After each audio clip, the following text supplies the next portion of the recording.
ये सबका हो गया।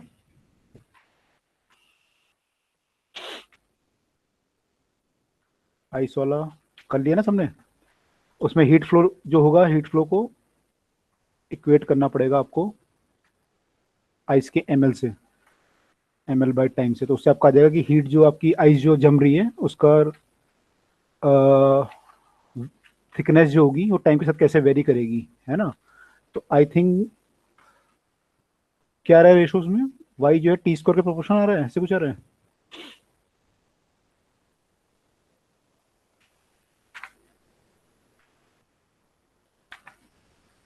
आपका जो टाइम आएगा उससे निकलेगा, ठीक है। तो ऐसे इसमें इस पे बेस्ड ना क्वेश्चन भी आते हैं, जो आपका आइस वाला आपने निकाला है डेरिवेशन, इस पे बेस्ड आपके क्वेश्चन भी आएंगे, तो उनको ध्यान रखिएगा कि क्वेश्चन भी अगर आएंगे तो हमें करने पड़ सकते हैं क्वेश्चन, वो आइस बेस वाले। वो उसमें बोलेगा कि 5 मिनट में जो है आइस की इतनी थिकनेस लेयर जम गई, मान लो 5 सेंटीमीटर लेयर जमने में 5 मिनट लगे सपोज, या 10 मिनट लगे 5 सेंटीमीटर के लिए, तो अगले 5 सेंटीमीटर के लिए कितना टाइम लगेगा। ऐसे क्वेश्चन पूछ लेता है कई बार, ऐसे क्वेश्चन पूछ लेता है। तो आपका जो रिलेशन आया होगा उसको ध्यान से एक बार देखिए क्या रिलेशन आया है, उस पर बेस्ड आप जो है फिर उस चीज़ों को निकाल सकते हैं, क्योंकि क्वेश्चन आते हैं कंपटीशन में, इसलिए मैं आपको बोला करने के लिए। सर। यस। सर एक बार ये डेरिवेशन बता दो। ओके चलो कर लेते हैं डेरिवेशन को। पेन कहाँ गया मेरा, pen pen pen pen pen, electronic pen. करते चलो डेरिवेशन करते हैं उसमें। तो कल मैं आपसे पूछ रहा था, मैंने पूछा था कि अगर पॉन्ड में आइस जम रही है, टेम्परेचर डिफरेंस हमने डेल्टा थीटा लिया था, तो मैंने कहा था कि उसका जो जमने का रेट है वो आप कैसे निकालोगे। मैंने आपको आंसर भी दे दिया था कि ऐसे से निकलेगा, उसको आपको प्रूव करना था बस, है ना। चलो करते हैं इसको।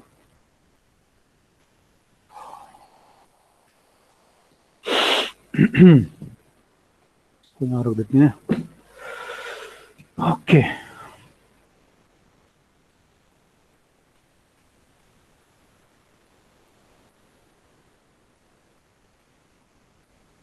देखो क्या था कल वाले क्वेश्चन में।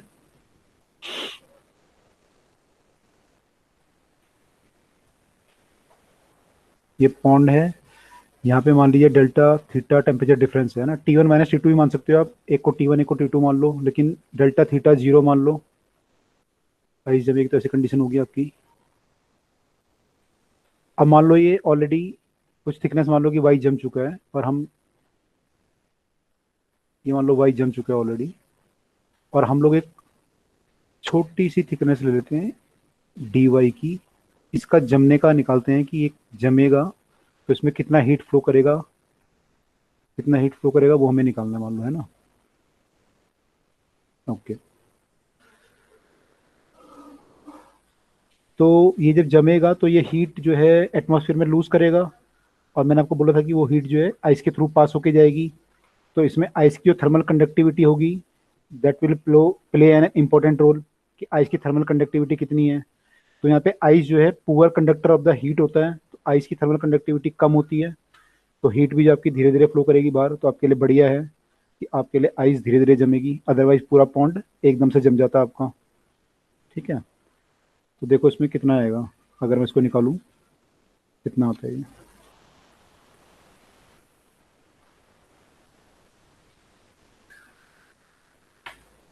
देखो अगर यहाँ से हीट बाहर निकलेगी तो हीट ऐसे जाएगी आपकी क्यू। अब मान लो मैंने छोटी थिकनेस मान ली कि डी वाई आपकी जम रही है, तो डी वाई ने जो हीट लॉस की होगी, हीट यहाँ पे दो तरीके से आपको निकाल सकते हो। एक तो आप निकाल सकते हो Q equal to M L के तरीके से, और एक निकाल सकते हो जो हीट आपका, ये तो है जो आइस ने लूज की, और एक है बाहर कितनी फ्लो करी, वो आप निकाल सकते हो के A D T by D L के तरीके से, है ना। एक इस तरीके से निकाल सकते हो। अब ये दोनों एक ही चीज़ है, भाई आइस ने जितनी लूज करी उतनी हीट बाहर फ्लो हुई होगी, तो इनको हम इक्वेट कर सकते हैं। तो अगर मैं इक्वेट करूँ तो we can write M L जो आइस जमी होगी उसने इतनी हीट लूज करी होगी, इक्वल टू हीट फ्लो जो है इतना हुआ होगा D T by D L. अब यहाँ पे एम एल जो मैं लिखूंगा, एम किसका है, इस पूरी जो आइस जमी है उसका मास है, तो मास होता है हमारा वॉल्यूम इंटू डेंसिटी, तो इसका मास जो होगा होगा वॉल्यूम इंटू डेंसिटी, वॉल्यूम क्या लोगे इसमें, इसमें लोगे volume area into D Y. ये क्लियर है, वॉल्यूम ये आएगा एरिया इंटू डी वाई, क्योंकि आप ये मान सकते हो पूरी लेक का एरिया ए है और डी वाई की थिकनेस और जमी, तो जो नई आइस आपकी जमी है उसका जो मास होगा वो एरिया इंटू डी वाई होगा। इसमें डाउट तो नहीं किसी को?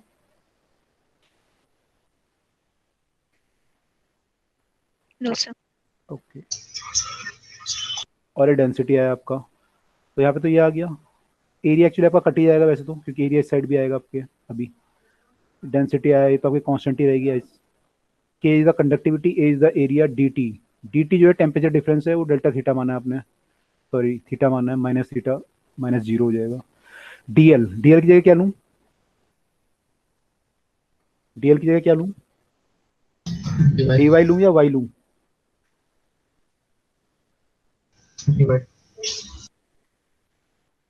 जो डीएल क्या चीज़ है, डीएल जो हमने लिखा है वो क्या चीज़ है एक्चुअली? Change in length.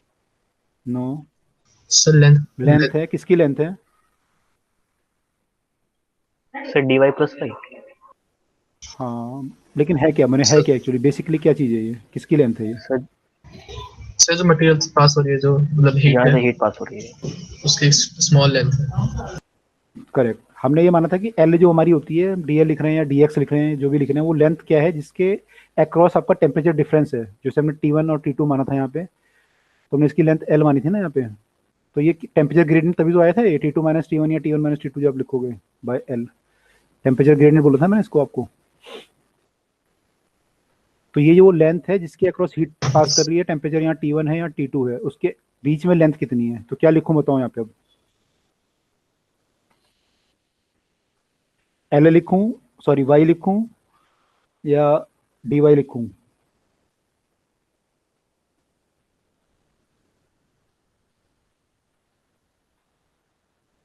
बताओ क्या लिखूँ। हीट जो फ्लो कर रही है, आपने टेम्परेचर जीरो यहाँ का माना है और थीटा यहाँ का माना है, तो क्या लिखूँ यहाँ पे? Sir Y. वाई लिखना पड़ेगा ना मुझे फिर, डी वाई थोड़ी लिखूंगा, क्योंकि वाई के अक्रॉस पास कर रही है, ठीक है। और आप कह रहे हैं वाई प्लस डी वाई, तो वाई प्लस डी वाई जो होगा वो अप्रोक्सीमेटली वाई के बराबर होगा, है ना। वाई प्लस डी वाई लिख के कॉम्प्लेक्स हो जाएगा, आपका इंटीग्रेशन नहीं हो पाएगा फिर, उसको हम वाई लिखते हैं, ठीक है। Clear? Yes sir. Yes sir. तो ये हमारे सारे पैरामीटर आ गए। के है एरिया ऑफ द लेक हो जाएगा, पूरा एरिया जो टॉप से आप देखोगे, इसका टॉप में से कितना एरिया दिखेगा आपको, वो एरिया है। dt is the temperature difference, dl is the length across which your heat is flowing. Mass है जो आपका आइस अभी जो जमी है, आइस जो होता है वाटर जमा है या आइस जमी है, उसका जो मास होगा वो लेंगे। और यहाँ पे डेंसिटी लेंगे, फिर इतना volume into density of ice आ जाएगा, इंटू लेटेंट हीट आ जाएगा ऑफ द आइस।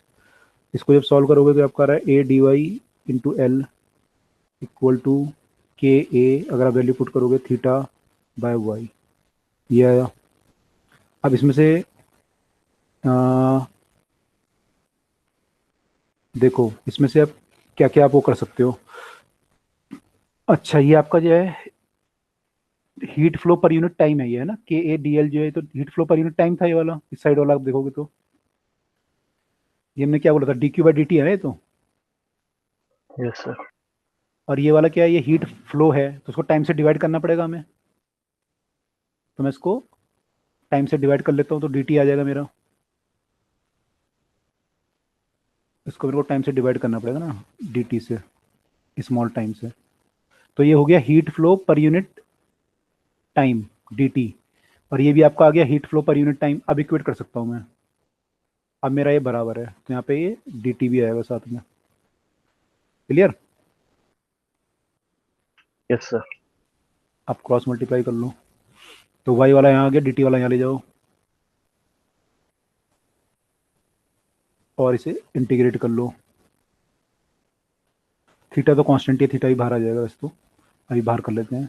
वाई आपका जो जमा है, मान लो इनिशियल में लेंथ मान लेता हूँ y1 से और y2 तक जम गई अब, और टाइम कितना लगा, जीरो से मान लो t। जैसे इंटीग्रेट करूंगा तो ये आ जाएगा मेरा A L Y square by two, upper limit is y2, lower limit is y1। Minus sorry equal to K A, theta भी कांस्टेंट है बाहर ले लो, डी टी का इंटीग्रेशन टी हो जाएगा, टी की लिमिट 0 से टी तो टी आ जाएगा, तो इसको आप सॉल्व करोगे तो क्या आ जाएगा, ए एल वाई टू का स्क्वायर माइनस वाई वन का स्क्वायर बाय टू आ गए यहाँ पे बाहर, और इस पे कुछ गायब कर दिया हमने, कुछ उड़ा दिया, डेंसिटी उड़ा दी, डेंसिटी कहाँ गई इसकी, डेंसिटी ली हमने यहाँ पे रो भी तो आएगा, ये एरिया इंटू वाई है ना, फिर डेंसिटी भी तो है, सही में कोई अजीब सा क्यों आ रहा डेरिवेशन, यहाँ पे रो आएगा, यहाँ पे रो आएगा, equal to K A theta into time, के ए थीटा इंटू टाइम। अच्छा यहाँ पे एरिया भी काट सकते थे, मैंने एरिया काटा नहीं, अब काट लो,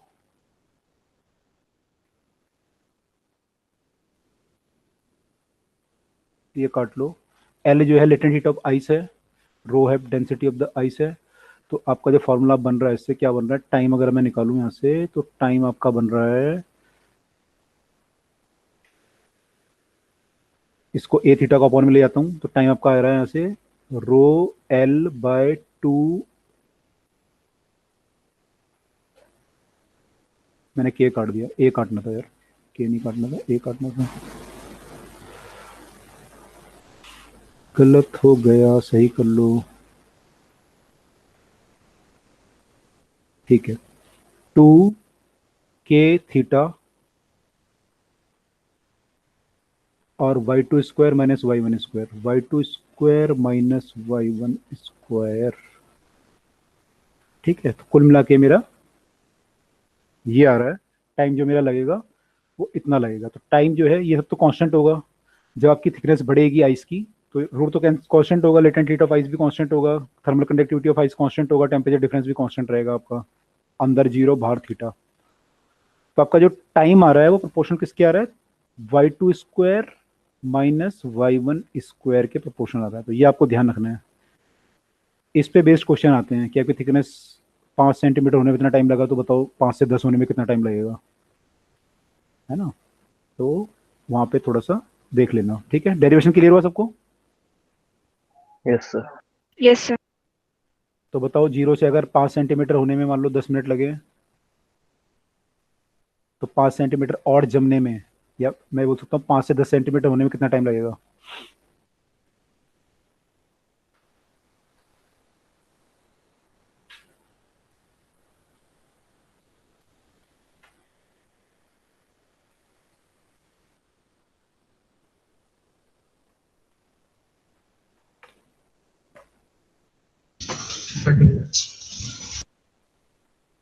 निकाल लोगे, वाई स्क्वायर के प्रोपोर्शन है ना ये, तो पहले वाला टाइम जो आएगा वो 5 के प्रोपोर्शन आ जाएगा स्क्वायर के, दूसरा वाला टाइम आ जाएगा T2 जो है वो आ जाएगा 10 स्क्वायर माइनस 5 स्क्वायर, तो 25 आया ऊपर, नीचे कितना आया 100 माइनस 25 75 आया, तो 1:3 आया ये, तो अगर ये टाइम 10 मिनट होगा ऊपर वाला तो नीचे वाला 30 मिनट होगा, क्लियर, यस सर। तो बस ये Yes, ध्यान sir. रखना, करेक्ट, तो ये ध्यान रखना बस, ये जो फाइनल आया ना ये ध्यान रखिएगा बस कि T proportional to Y two square minus Y one square होता है आइस पॉन्ड जमने के केस में, अगर पूरा, तो ऐसा क्वेश्चन नहीं पूछता यूजुअली कि पूरा बताओ कितना टाइम लगेगा, रो वगैरह ऐसे नहीं पूछेगा, लेकिन यही पूछता है यूजुअली, ठीक है, तो कर लेना है क्वेश्चन ऐसा आएगा तो, चलो, तो ये चैप्टर हमारा मैंने यहाँ तक खत्म हुआ, अब आगे मूव करते हैं थर्मोडायनेमिक्स पे, अब जो है कोर थर्मोडायनेमिक्स में मूव करते हैं, थर्मोडायनेमिक्स क्या होता है रेट, थर्मोडायनेमिक्स एक आपका क्या होता है, आपकी जो है थर्मल एनर्जी को डिफरेंट एनर्जी में कन्वर्ट जो हम करते हैं, थर्मल एनर्जी को डिफरेंट एनर्जी में कन्वर्ट कर सकते हैं, उसकी जो स्टडी होती है कि हीट कैसे फ्लो हो रही है, कहाँ से फ्लो हो रही है, उस सबको हम बोलते हैं थर्मोडायनामिक्स, उस सबको हम बोलते हैं थर्मोडायनामिक्स, ठीक है, तो देखो हम यहाँ पे जो बात कर रहे हैं वो हम बात कर रहे हैं कि हमारा एक सिस्टम होगा और हम थर्मल एनर्जी को डिफरेंट फॉर्म में कन्वर्ट करेंगे,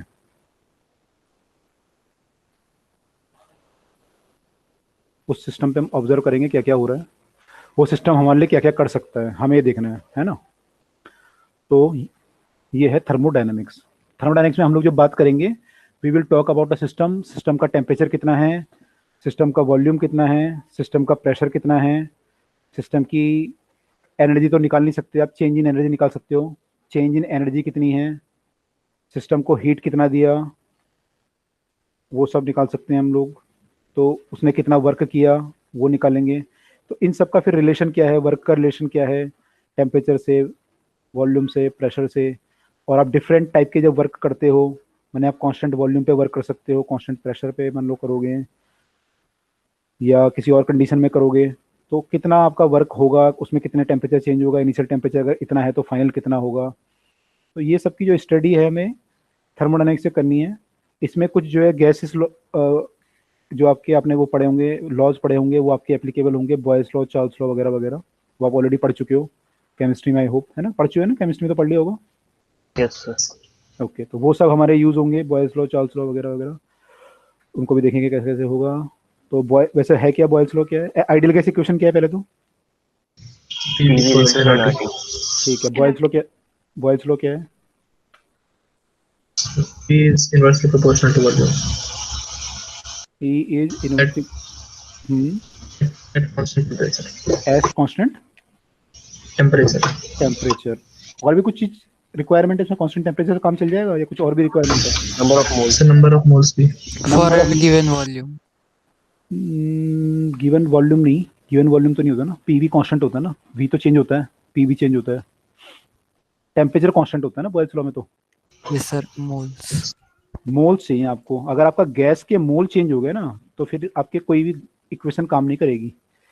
तो यहाँ पे मोल बाहर नहीं निकलनी चाहिए। ऐसे क्वेश्चन आएंगे कि इतनी गैस हटा के यहाँ से यहाँ रख दी, तो आप बॉयल्स लॉ नहीं लगा सकते हैं वहाँ पे, बोलेगा टेम्परेचर कांस्टेंट है, लेकिन टेम्परेचर कांस्टेंट तो है, लेकिन बॉयल्स लॉ नहीं लगेगा वहाँ पे, ठीक है। तो वहाँ पे बॉयल्स लॉ से काम नहीं चलेगा। चार्ल्स लॉ क्या है,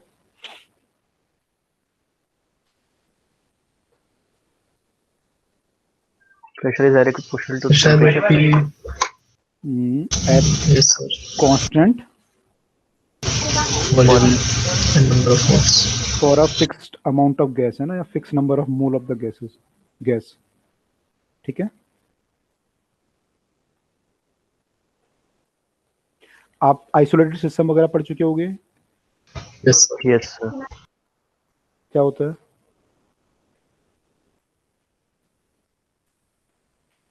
मतलब आइसोलेटेड सिस्टम के अंदर Sir, no जो flow of heat or energy. Energy भी फ्लो सकता, मास भी फ्लो नहीं करता. तो आपने open system, close system and isolated system पढ़े होंगे, ठीक है। तो ये सब तो आप बेसिक चीज़ें पढ़ चुके हो। हम लोग अपना जो है बेसिक उससे आगे से स्टार्ट करते हैं। जीरोथ लॉ ऑफ थर्मोडायनामिक्स, जो आपका जो टेम्परेचर का कंसेप्ट आया था वो जीरोथ लॉ से आया था। जीरोथ लॉ, ये एक्चुअली लॉ बाद में डिस्कवर हुआ था, तो पहले फर्स्ट सेकंड हो गए थे, आई थिंक थर्ड भी हो गया था, तो फिर जीरोथ को फिर इसको जीरो बना दिया, जीरोथ लॉ ऑफ। अब अगर नया लॉ आएगा उससे और इससे भी बेसिक होगा, ये लॉ एक्चुअली बेसिक था, इसको पहले रखना पड़ा, और बेसिक आएगा तो उसको -1 लॉ बनाना पड़ेगा, है ना। तो ये जीरोथ लॉ है हमारा ऑफ थर्मोडायनामिक्स। किसी को पता है क्या बोलता है लॉ, Yes sir. क्या बोलती है? Yes sir. सर अगर A and B thermal equilibrium में, फिर बी और सी भी थर्मल इक्विलिब्रियम में, तो ए और सी भी थर्मल इक्विलिब्रियम में होंगे। करेक्ट। अगर A and B thermal equilibrium में है, मतलब एक में हीट का एक्सचेंज नहीं हो रहा, और बी एंड सी भी थर्मल इक्विलिब्रियम में उन्हें हीट का एक्सचेंज नहीं हो रहा, तो ए और सी भी इक्विलिब्रियम में होंगे, ठीक है। वो हो गई। ए और बी में अगर हीट का एक्सचेंज नहीं हो रहा तो दोनों का क्या सेम है, यानी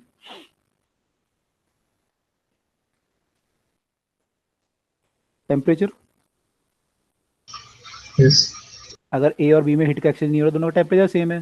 तो एक्चुअली देखा भी कौन सी ऐसी प्रॉपर्टी है जिनकी हीट का एक्सचेंज नहीं हो रहा है, एक में हीट ज़्यादा है, एक में कम है। मान लो एक में बहुत बड़ी बाल्टी है, एक गिलास का पानी है, दोनों बराबर गर्म है, तो अभी भी हीट का एक्सचेंज नहीं हो रहा, तो इसका मतलब दोनों का क्या सेम है, टेम्परेचर। तो कोई ऐसी प्रॉपर्टी होगी जो उसको हीट का फ्लो कराती होगी, तो वो हीट का फ्लो है टेम्परेचर डिफरेंस। तो यानी कि टेम्परेचर इनका तीनों का सेम होगा। तो अगर ए और बी थर्मल इक्विलिब्रियम में है, बी और सी थर्मल इक्विलिब्रियम में है, then C and A will be in thermal equilibrium. This is the zeroth law of thermodynamics. यहाँ से हमारा टेम्परेचर का कंसेप्ट आया।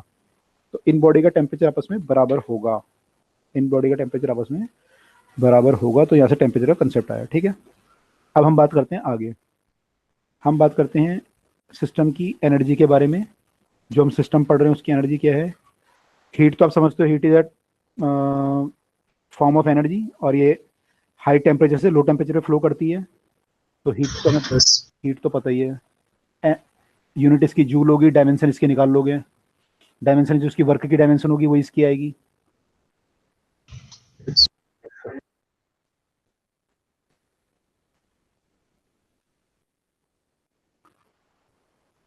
फ्रॉम एनर्जी है flow from high to low temperature, high T to low T, ये सब आप, ये तो बच्चों वाली बातें हैं। यूनिट इसकी जूल होगी, डायमेंशन तो लिख ही लोगे यार, क्या होगी बताओ dimension? ml2 t-2 force into displacement, work की जो डायमेंशन होती है वही एनर्जी की होती है। ये सारी फॉर्म ऑफ एनर्जी हैं ये। तो ये हीट है जो आप दे रहे हो उसको बाहर से सिस्टम को, या सिस्टम आपको दे रहा है हीट, ठीक है। अब एक सिस्टम की इंटरनल एनर्जी होती है, इंटरनल एनर्जी, इंटरनल सिस्टम के जो मॉलिक्यूल हैं उनकी अपनी एनर्जी होगी। तो ये एनर्जी जो है दो तरह की हो सकती है। इंटरनल एनर्जी को यू से लिखते हैं, है ना, और चेंज इन इंटरनल एनर्जी आएगा तो डेल्टा यू लिखेंगे। अब आपका यू जो है वो दो तरीके से हो सकता है, एक तो यू हो सकता है काइनेटिक, और एक यू हो सकता है पोटेंशियल। काइनेटिक और पोटेंशियल हो सकता है। जब हम लेकिन आइडियल गैस कंसीडर करते हैं, काइनेटिक एनर्जी किसके कारण होती है? उसकी वेलोसिटी के कारण। तो आपका टेम्परेचर है अगर मॉलिक्यूल, उनकी वेलोसिटी होंगी, आप पढ़ते हो different velocity, root mean square velocity, most probable velocity, average speed, वो सब पढ़ते हो, तो काइनेटिक एनर्जी आती है। पोटेंशियल एनर्जी जो होगी वो किसके कारण हो सकती है? पोटेंशियल एनर्जी हमने अभी पढ़ा है, ग्रेविटेशन, मैंने तो नहीं पढ़ा है ना ग्रेविटेशन आपको, अच्छा आपने पहले पढ़ा होगा कि ग्रेविटेशन पोटेंशियल एनर्जी या जो भी पोटेंशियल एनर्जी आती है किसके कारण कब आती है? जब सिस्टम में कोई फोर्स हो आपस में, अट्रैक्शन फोर्स।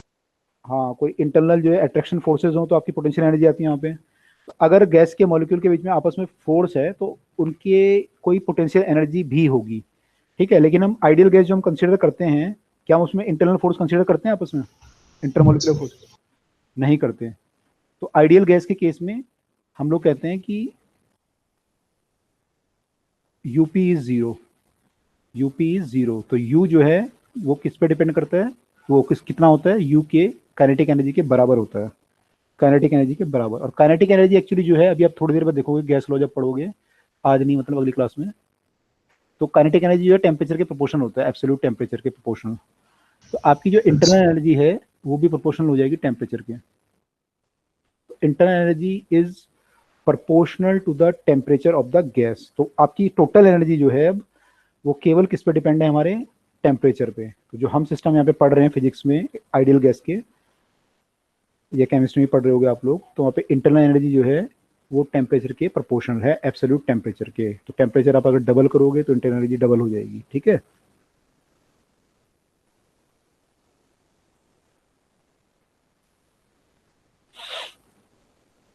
ओके, अब इंटरनल एनर्जी है आपकी, चलो ठीक है, इसको अभी आगे देखेंगे फिर।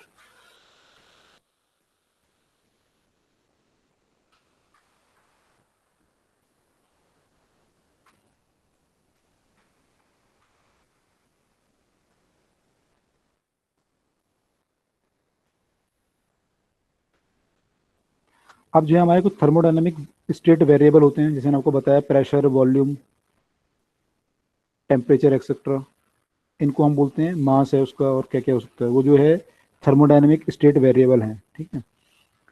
तो ये दो तरह के हो सकते हैं, एक्सटेंसिव और इंटेंसिव वेरिएबल हो सकते हैं आपके। ये आपको पता होगा मेरे ख्याल से, एक्सटेंसिव और इंटेंसिव हम पहले भी डिस्कस कर चुके हैं मेरे ख्याल में।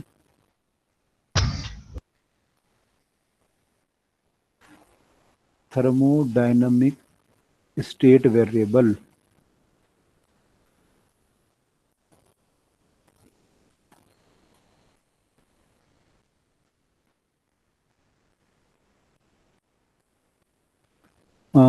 जैसे कि इसमें हो सकता है प्रेशर, वॉल्यूम, टेम्परेचर, मास एक्सेट्रा एक्सेट्रा, ये सब आपके थर्मोडायनामिक स्टेट वेरिएबल हैं, ठीक है। अब ये एक्सटेंसिव और इंटेंसिव हो सकते हैं। एक्सटेंसिव मतलब क्या होता है? Mass depend. मास पे डिपेंड करते हैं। इंटेंसिव जो होते हैं मास पे डिपेंड नहीं करते हैं, जैसे टेम्परेचर वगैरह मास पे डिपेंड नहीं करेगा, है ना। और अगर मान लो आप किसी गैस को उसका वॉल्यूम वगैरह आधा करते हो कुछ करते हो तो उसका टेम्परेचर वगैरह जो है डेंसिटी है जैसे मान लो वो भी मास पे डिपेंड नहीं करेगी। कुछ चीज़ें होगी जो मास पे डिपेंड करेंगी, तो वो हमें देखना पड़ेगा कौन कौन सी चीज़ें किस पे डिपेंड कर रही हैं। तो इनको हम बोलते हैं एक्सटेंसिव और इंटेंसिव। ठीक है, तो केमिस्ट्री का टर्म है, हमारे लिए ज़्यादा इंपॉर्टेंट नहीं है। अब इसमें क्या होता है, हम लोग जो हमारा सिस्टम है उसमें हम उस सिस्टम को हम कई बार एक्सपेंड करते हैं, कई बार कंप्रेस करते हैं गैस को, कई बार हीट देते हैं, कई बार उससे हीट लेते हैं। तो हमारी कई सारी प्रोसेस होती हैं, तो उन प्रोसेस हमें देखनी कौन कौन सी हमारी प्रोसेस होती हैं। और जो भी प्रोसेस होती है हम लोग ये एज्यूम करते हैं कि जो हमारी प्रोसेस हो रही है वो सिस्टम और सराउंडिंग के बीच में हो रही है। अच्छा, एक हमने आपने पढ़ा होगा कि आपकी होती है स्टैटिक या रिवर्सिबल प्रोसेस होती है एक, और एक होती है irreversible process. Yes sir.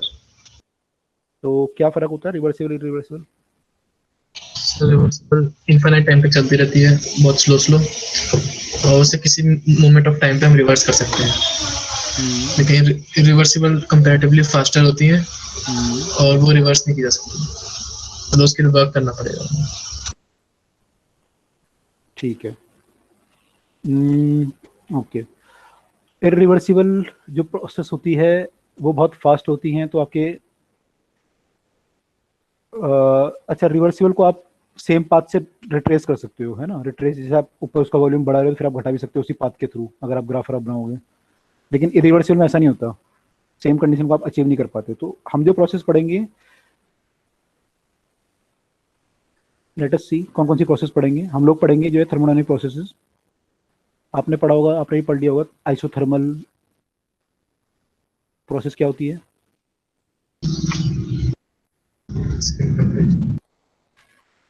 Temperature constant. Yes sir.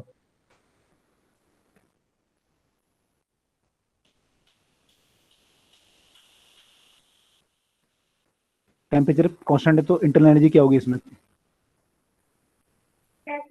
Constant. Constant. Internal energy आपका फंक्शन जो है वो टी का फंक्शन है ना, तो इसमें टेम्परेचर कांस्टेंट है तो यू भी कांस्टेंट होगा। अभी आपने देखा था यू का फंक्शन है, यू इज कांस्टेंट। इससे ये इंप्लाई हो रहा है, यानी कि change in internal energy is zero. अभी थर्मोडायनामिक्स जब हम पढ़ेंगे, वो पढ़ेंगे, फर्स्ट लॉ पढ़ेंगे, तो वहाँ पे हमें जरूरत पड़ेगी इसकी। सेकेंड प्रोसेस है हमारा, मान लो एडियाबैटिक ले लेते हैं। ये क्या होता है? Heat change is zero. इसमें हीट एक्सचेंज नहीं होता, तो we can say heat exchange is zero, तो डेल्टा क्यू इज जीरो। तो ये प्रोसेस यूजुअली अगर मान लो हम कोई बहुत फास्ट करें प्रोसेस, तो वहाँ पे ऐसा होता है इसको टाइम नहीं मिलता सिस्टम को हीट एक्सचेंज करने का, तो वो सब केसेस हमारे एडियाबैटिक में कवर होते हैं, delta Q equal to zero. तो ये फास्ट प्रोसेस जो आपके होते हैं वहाँ पे एडियाबैटिक प्रोसेस होती है। जैसे बोलोगे टायर ब्रस्ट कर गया, अगर क्वेश्चन आ गया कि टायर सडनली ब्रस्ट, तो प्रोसेस यानी एडियाबैटिक है, तो आपको डेल्टा क्यू वहाँ पे जीरो होगा। आइसोबारिक क्या होती है? Pressure constant. Pressure constant.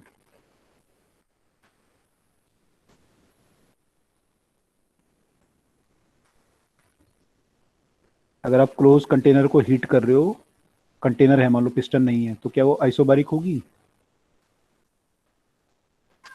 Sir नहीं, क्लोज नहीं होगी, क्या होगी वो? आइसोबारिक होगी। आइसोकोरिक।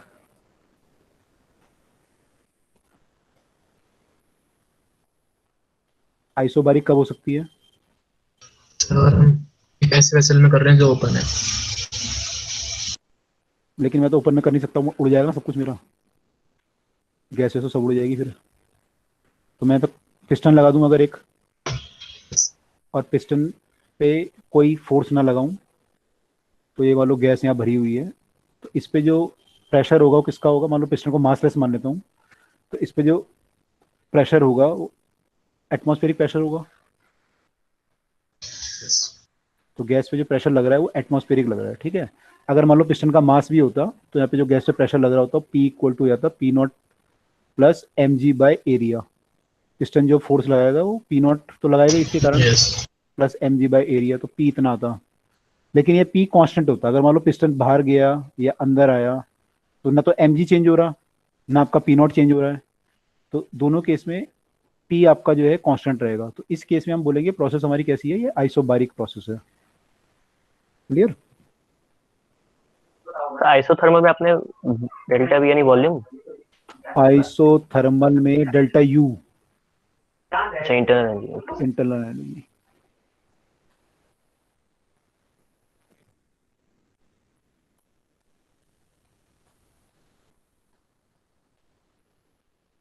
वॉल्यूम जीरो तो यहाँ पे हो जाएगा, यहाँ पे अगर वॉल्यूम जीरो है तो यहाँ पे क्या जीरो होगा फिर, अगर वॉल्यूम जीरो है तो चेंज इन वॉल्यूम जीरो है, सॉरी क्या जीरो आता है यहाँ पे, work done. Work done. Work done आपका पीडीवी होता है ना, तो वर्क डन भी जीरो आएगा इस केस में।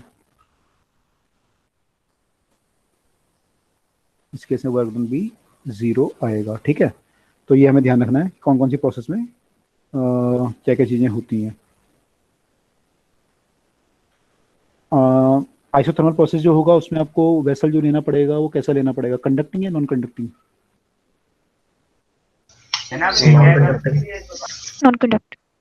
आइसोथर्मल यस अगर आप प्रोसेस कर रहे हो, मान लो प्रेशर बढ़ा रहे हो या समथिंग कर रहे हो, तो कैसे कंडक्टिंग लोगे नॉन कंडक्टिंग? कंडक्टिंग। भाई मैं इसको अगर प्रेशर यहाँ लगाऊंगा और गैस को कंप्रेस कर दूंगा और ये नॉन कंडक्टिंग है तो क्या होगा, टेम्परेचर बढ़ नहीं जाएगा गैस का? कंडक्टिंग लेंगे। कंडक्टिंग लेना पड़ेगा ना आपको, यहाँ हीट फ्लो करानी Yes, पड़ेगी। sir. ये बाहर से इक्विलिब्रियम में कराना पड़ेगा आपको इसको, बाहर से आपका इक्विलिब्रियम जो सराउंडिंग का टेम्परेचर है ना उससे इक्विलिब्रियम में रखना पड़ेगा ना इसको, कंडक्टिंग लेना पड़ेगा। अच्छा, क्या मैं प्रोसेस को फास्ट कराऊंगा तो आइसोथर्मल हो सकती है फास्ट प्रोसेस, या नहीं होगी? यूजुअली क्या होगा, यूजुअली फास्ट प्रोसेस आइसोथर्मल हो सकती है?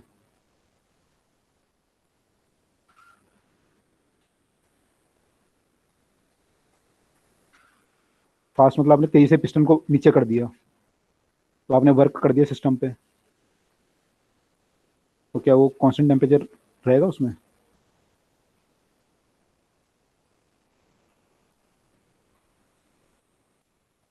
नहीं रहेगा।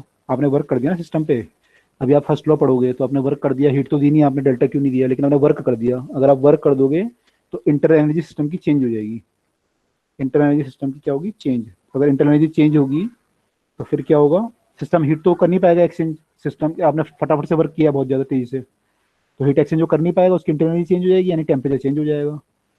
तो अगर आप प्रोसेस फास्ट करोगे तो आइसोथर्मल नहीं हो सकती। आइसोथर्मल प्रोसेस क्या होंगी, स्लो प्रोसेस होंगी। आइसोथर्मल प्रोसेस स्लो होंगी ताकि एक्सचेंज ऑफ हीट हो पाए आराम से। क्लियर? Yes, sir.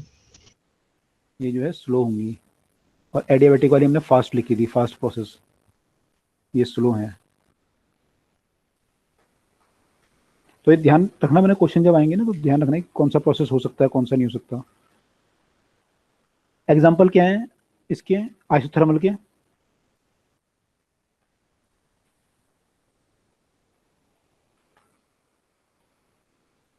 आइसोथर्मल आपने किया अभी पिछले चैप्टर में कोई प्रोसेस Yes, sir. जहाँ में टेम्परेचर चेंज ना हो रहा हो, कौन सा प्रोसेस था? Phase change. सॉरी, सर जब फेस चेंज होता है हाँ फेस चेंज जब होता, करेक्ट। जब आपका मेल्टिंग ऑफ आइस हो रहा था या वेपराइजेशन ऑफ वाटर हो रहा था, उस केस में आपका टेम्परेचर कांस्टेंट था, तो ये सारी प्रोसेस जो है अंडर द आइसोथर्मल प्रोसेस आ जाएंगी, ये सारी process under the isothermal process आ जाएंगी। ठीक है, एडियाबैटिक मैंने आपको बता ही दिया, सडनली कुछ अगर आप एक्सपेंड करोगे एकदम से तो वो सारी प्रोसेस आपकी आइसोथर्मल के अंडर में आएंगी। ठीक है, अब जो इनकी इक्वेशंस होती हैं एडियाबैटिक आइसोथर्मल की, वो क्या क्या होती हैं? आपने बोला कि एडियाबैटिक सॉरी आइसोथर्मल प्रोसेस में आपने बोला कि P temperature is constant, temperature constant आपको पता है पीवी इक्वल टू एनआरटी होता है, तो इससे हमारा क्या आ जाएगा, इससे हमारा आ जाएगा PV is constant, PV equal to NRT होता है, टेम्परेचर कांस्टेंट है तो पीवी इक्वल टू एनआरटी आ जाएगा, एन है। एन ओके क्या हो गया इसको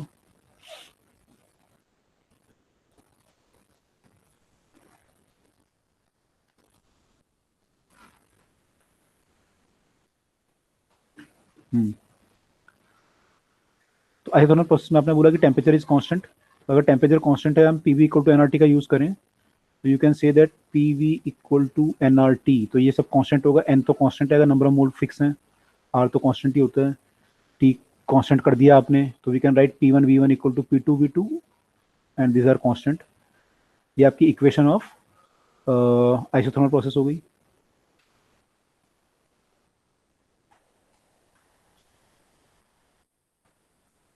अगर हम एडियाबैटिक की बात करें, ये इक्वेशन ऑफ आइसोथर्मल प्रोसेस हो गई। अगर हम एडियाबैटिक की बात करें तो एडियाबैटिक प्रोसेस का जो इक्वेशन आता है, एडियाबैटिक प्रोसेस का जो इक्वेशन आता है वो आता है पीवी की पावर गामा इज कांस्टेंट। ठीक है, इसका डेरिवेशन है, वैसे तो फर्स्ट क्लास थर्मोडायनामिक्स वगैरह पढ़ लोगे तो समझ जाओगे, खुद भी निकाल सकते फिर तो, और थोड़ा सा काइनेटिक थ्योरी ऑफ गैसेस भी समझना पड़ेगा। तो एडियाबैटिक प्रोसेस का जो इक्वेशन आता है वो आता है पी वी की power gamma is constant. Gamma is constant where gamma जो आपका होता है, एक्चुअली गामा आपका होता है specific heat at constant pressure और specific heat at constant volume का रेशो। ठीक है, मैंने आपसे पूछा था ना एक बार कि गैस को अगर मैं हीट करूंगा, आपकी क्लास में पूछा था मैं कांस्टेंट वॉल्यूम पे और एक बार कांस्टेंट प्रेशर पे, तो मेरे को कहाँ पे स्पेसिफिक हीट मेरी ज़्यादा आएगी, तो किस में ज़्यादा आएगी, कांस्टेंट प्रेशर पे या कांस्टेंट वॉल्यूम पे। एक केस तो ये है कांस्टेंट प्रेशर वाला जो भी आपने देखा पिस्टन वाला, तो एक केस ये है जो फिक्स कंटेनर है। कौन से केस में ज़्यादा आपकी कांस्टेंट प्रेशर पे स्पेसिफिक हीट आएगी?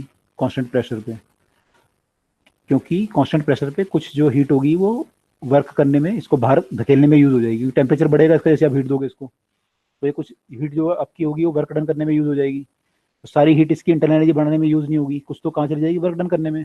यहाँ पे हीट दोगे जहाँ तो कुछ मूव कर ही नहीं सकता, तो सारी की सारी हीट कहाँ चली जाएगी, इसकी इंटरनल एनर्जी बढ़ाने में, यानी टेम्परेचर यहाँ पे ज़्यादा बढ़ेगा। यहाँ पे कम हीट देने से टेम्परेचर ज़्यादा बढ़ रहा है, यानी इसकी स्पेसिफिक हीट कम है, तो स्पेसिफिक हीट हमारी ज़्यादा किसकी आई, सीपी ज़्यादा आई सीवी से। ठीक है, अभी आप थोड़ी देर में निकालोगे कि सीपी माइनस सीवी जो आता है वो आर के बराबर आता है। ठीक है, दिस इज स्पेसिफिक हीट है, एक्चुअली इसे मोलर स्पेसिफिक हीट बोलेंगे हम, मोलर स्पेसिफिक हीट पर मोल है। ठीक है, तो गामा जो होता है इसका रेशो होता है, तो पीवी एडियाबैटिक जो प्रोसेस आती है उसका होता है पीवी इज कांस्टेंट, यानी we can write P1 V1 की power gamma equal to P2 V2 की पावर गामा, ये कांस्टेंट होगा आपका। अब अगर PV equal to NRT use करूँ वो तो हर जगह वैलिड होगा भाई, PV इक्वल टू एनआरटी तो होगा ही वैलिड, यहाँ पे वो तो गलत हो नहीं सकता, तो सब जगह वैलिड होगा। तो अगर मैं ये यूज करूँ तो इससे मैं इक्वेशन TV की फॉर्म में लिख सकता हूँ या PT की फॉर्म में लिख सकता हूँ, क्योंकि कई बार क्वेश्चन में P, ये तो आपका एक एक्सप्रेशन आया, कई बार वो बोलता है T और V की फॉर्म में कि इनिशियल टेम्परेचर इतना था, वॉल्यूम इतना था, बताओ फाइनल अगर टेम्परेचर इतना है तो वॉल्यूम कितना होगा। तो अगर मैं टीवी की फॉर्म में लिखूं PV equal to NRT use करूं तो मैं वैल्यू पुट कर सकता हूं, तो आप कर लोगे, तो you will get this thing.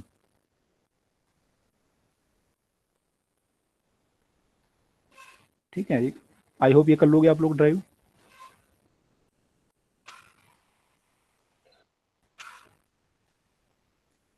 ऐसी अगर आप P और T की फॉर्म में लिखें तो you can write P1 T1 की power gamma minus 1 equal to P2 1 minus gamma T2 की power 1 minus gamma, you can write this thing. These are your 3 equation for the adiabatic process. तो आपको तीनों equation ध्यान रखनी है क्या क्या होंगी फॉर द एडियाबैटिक प्रोसेस, या एक ध्यान रखो बाकी तो निकाल ही लोगे, इतना कोई डिफिकल्ट भी नहीं है, इतना कोई डिफिकल्ट भी नहीं है। ठीक है, अच्छा अब मान लो मैं अगर पीवी डायग्राम बनाऊं, पीवी डायग्राम, ठीक है, तो ये ऐसा कुछ बनेगा इसके लिए पीवी डायग्राम। मैं इसका स्लोप निकालना चाह रहा हूँ, मान लो कि इसका स्लोप कितना आएगा। तो स्लोप निकालने के लिए मेरे पास जो इक्वेशन है वो है पीवी इक्वल टू पीवी की पावर गामा इज कांस्टेंट। इसका जो स्लोप आएगा, स्लोप क्या होता है, dy/dx, ये आप पढ़ चुके होंगे, Yes. तो स्लोप आपका इस केस में dy हो जाएगा dp by dx, this is the slope m। तो उसका मैं स्लोप निकालना चाहता हूँ, तो मैं इसको डिफरेंशिएट करता हूँ, तो मैं लिखता हूँ dp v की power gamma plus p gamma v की पावर गामा माइनस 1 dv। ये डिफरेंशिएशन आएगा इसका, gamma Yes, sir. Gamma gamma gamma, okay ये आएगा डिफरेंशिएशन। अब मेरे को चाहिए क्या, मेरे को dp बाई dv चाहिए, तो मैं dp बाई dv निकालने की कोशिश करता हूँ।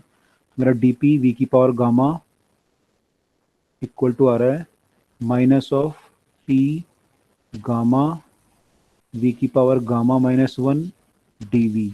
तो dp बाई dv क्या है मेरा, इसको मैं यहाँ ले आऊँगा तो ये हो जाएगा मेरा माइनस p गामा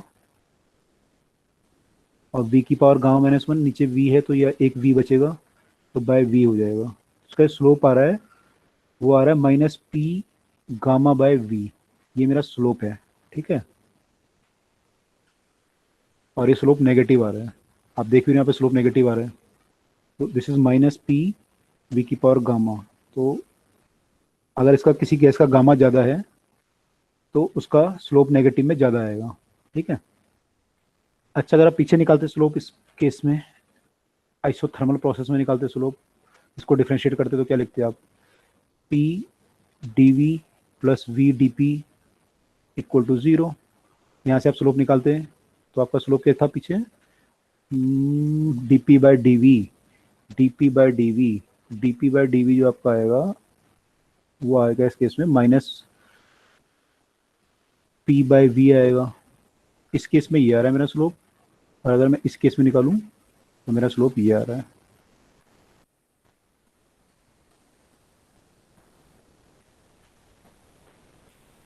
ठीक है, दिस इज माई स्लोप। अब इस स्लोप से क्या फर्क पड़ता है,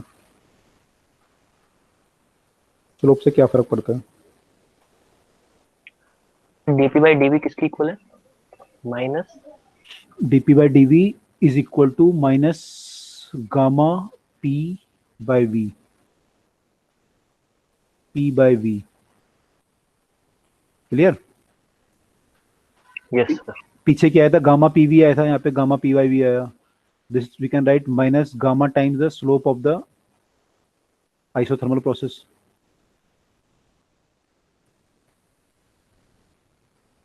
माइनस गामा नहीं प्लस ही आ जाएगा फिर तो, क्योंकि पीछे भी माइनस आया था ना वो। तो ये जो स्लोप है ये गामा टाइम्स है उसके, और गामा जो आपका होता है मोर देन 1 होता है, तो ये स्लोप आपका इसका ज़्यादा आ जाएगा, है ना। तो इसको देखेंगे इससे क्या क्या फ़र्क पड़ते हैं, गामा क्या होता है, अलग अलग गैस के गामा जब निकालेंगे तो उसमें क्या फ़र्क पड़ेगा। और एडियाबैटिक और आइसोथर्मल का अगर स्लोप कंपेयर करूंगा तो मेरे को ध्यान रखना है कि इसका स्लोप गामा टाइम्स है आइसोथर्मल के मुकाबले, ठीक है। चलो अब एक बार जो है हम इसमें वर्क डन निकालने की कोशिश करते हैं दोनों प्रोसेस में। अगर मैं आइसोथर्मल की बात करूं उसमें वर्क डन निकालने की कोशिश करता हूं, और एडियाबैटिक प्रोसेस की बात करूं तो वहां पे वर्क डन निकालने की कोशिश करता हूं। तो मुझे पता है मेरा जो वर्क डन होता है, जो मेरा वर्क डन होता है वो इंटीग्रेशन ऑफ पी डीवी होता है ना।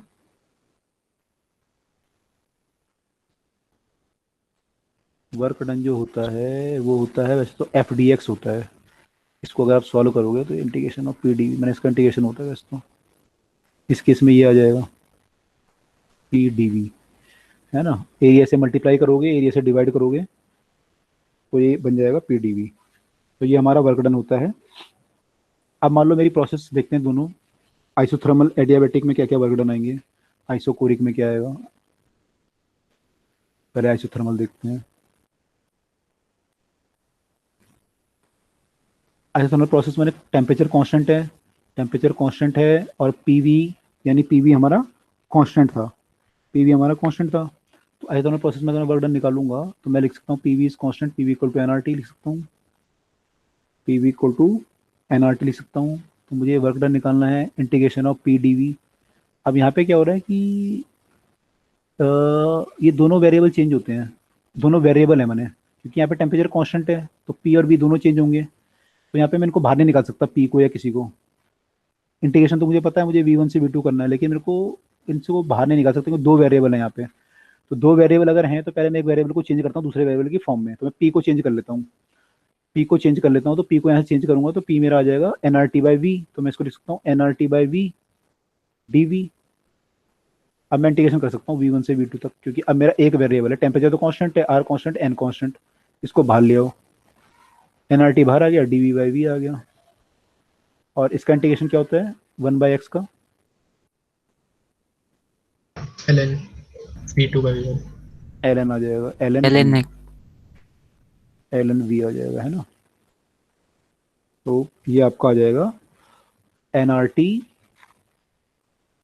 ln v2 minus v1। और ये प्रॉपर्टी होती है, कल भी हमने देखी थी शायद, कि b माइनस ए जब होता है तो ये nRT ln b बाई ए हो जाता है, तो v2 बाई v1 हो जाता है ये। तो ये आपका ln वाला लॉग है। अगर मैं सिंपल वाला नेचुरल लॉग लिखूं तो आपका जो आएगा 2 क्या आएगा 2.303 यस सर। 2.303 nRT लॉग, अब लॉग 10 बेस आ जाएगा, तो ये बेस 10 है, नेचुरल तो पुराना वाला ही था, v2 बाई v1 ये आएगा आपका। This is the work done in case of the isothermal process, this is the work done in case of the isothermal process. 2.303 nRT log v2 by v1, ठीक है। This is the work done in the isothermal process. अगर मैं इसे pv की form में लिखूं, I can also right, आपको पता है pv कांस्टेंट है, pv इज कांस्टेंट, तो p1 v1 equal to p2 v2 होगा।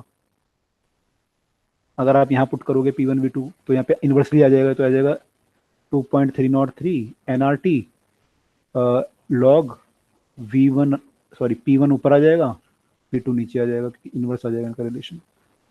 तो ये भी लिख सकते हो आप। तो कई बार क्वेश्चन बोलेगा कि आपको आपकी आइसोथर्मल प्रोसेस हो रही है और प्रेशर मैंने डबल कर दिया, तो ये यूज़ कर सकते हो आप उसने, या फिर बोला वॉल्यूम डबल कर दिया तो ये वाली यूज़ कर सकते हो, या वॉल्यूम मैंने पहले इतने लीटर था फिर इतना कर दिया, तो आप ये वाली इक्वेशन यूज़ कर सकते हो। और अगर प्रेशर की फॉर्म में बोलेगा तो ये यूज़ कर सकते हो। और टेम्परेचर तो बोलेगा नहीं मैंने डबल कर दिया, नहीं तो प्रोसेस आइसोथर्मल रहेगी नहीं आपकी, तो वो तो बोल नहीं सकता। तो ये केवल यही चीज़ होगी, है ना। तो आपको ध्यान रखना है प्रोसेस। और वो बोलेगा इतने टेम्परेचर पे, टेम्परेचर आपको देगा तभी आप इसे मल्टीप्लाई कर सकते हो यहाँ पे। वो बोलेगा 2 मोल of the gases in at temperature 300 kelvin, volume is doubled, बताओ वर्क डन कितना होगा। तो उसमें फिर आप n को 2 पुट करोगे, r को 300 पुट करोगे, t को सॉरी r की वैल्यू आपको पता ही है 8.3 होती है, वहाँ से आप निकाल लोगे, ठीक है। अब करते हैं हम वर्क डन इन एडियाबैटिक। ये हमने किसमें किया आइसोथर्मल, एडियाबैटिक कर लेते हैं, देखते हैं एडियाबैटिक प्रोसेस में क्या होता है। एडियाबैटिक माने हीट एक्सचेंज नहीं हो रहा, पीवी की पावर गामा कांस्टेंट, यही पढ़ा था हमने एडियाबैटिक प्रोसेस। अब देखते हैं इसमें, हाँ तो देखते हैं इसमें क्या हो रहा है। तो वर्क डन तो वही होगा, फिर दोबारा आपका पीवी पीडीवी का इंटीग्रेशन, फिर दोबारा आपके 2 वेरिएबल आ गए। अब इसको इंटीग्रेट करना है तो एक को दूसरे की फॉर्म में कन्वर्ट करना पड़ेगा, एक को दूसरे की फॉर्म में कन्वर्ट करना पड़ेगा। तो let us convert, we know the equation, we know that pv की power gamma is constant, so let us assume this is equal to k, so let us write p equal to k by v की power gamma, या k v की power minus gamma, इसको यहाँ put कर दें तो ये बन जाएगा p की जगह आ जाएगा k v की power minus gamma, k is a constant, को बाहर कर लो, integration from v1 to v2, integrate करेंगे तो पावर एक ऐड हो जाएगा, आपको पता ही है, तो v की power gamma minus sorry +1 by जो पावर ऐड होके आई है फाइनल वो यहाँ पे नीचे आ जाएगी अपॉन में v1 से v2। ये आपका आया, इसको सॉल्व करोगे तो ये बन जाएगा आपका k v की पावर 1 माइनस गामा, यानी v2 की पावर 1 माइनस गामा अपॉन बाहर क्या आ जाएगा 1 माइनस गामा, तो बाहर लिख सकता हूँ मैं नीचे वाला जो है v2 की power 1 minus gamma minus v1 की पावर 1 माइनस गामा। ये वर्क डन आया हमारा in case of the adiabatic process. लेकिन यहाँ पे क्या है कि के को तो आपको हटाना पड़ेगा, क्योंकि के तो आप ज़बरदस्ती लेके आए हो, के तो बिना बुलाए मेहमान है, तो के को तो भगाना ही पड़ेगा आपको। तो के आपका जो है पीवी की पावर गामा होता है, तो के की वैल्यू पुट कर दो यहाँ पे, मैं के को अंदर ले जाता हूँ तो मैं लिख सकता हूँ इसे इक्वल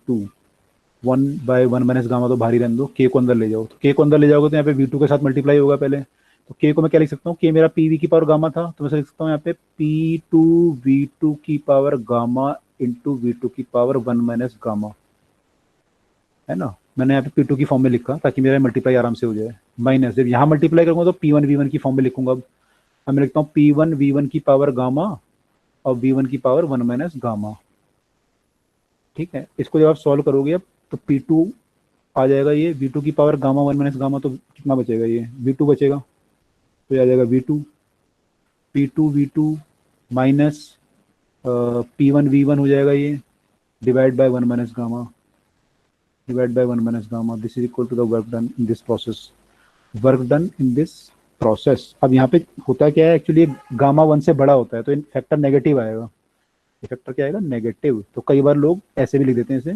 इक्वेशन को, P1V1 ऊपर नीचे मल्टीप्लाई करते हैं -1 से, माइनस P2V2 गामा -1, ऐसे भी लिखा रहता है कभी।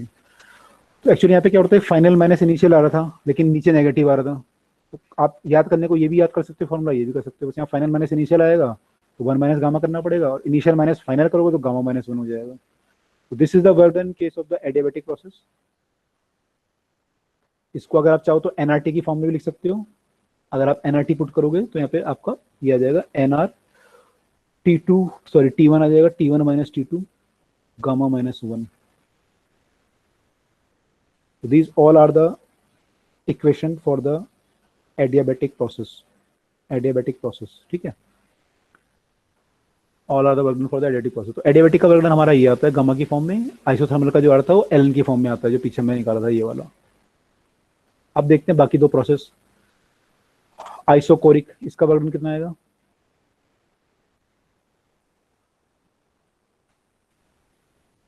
वर्क डन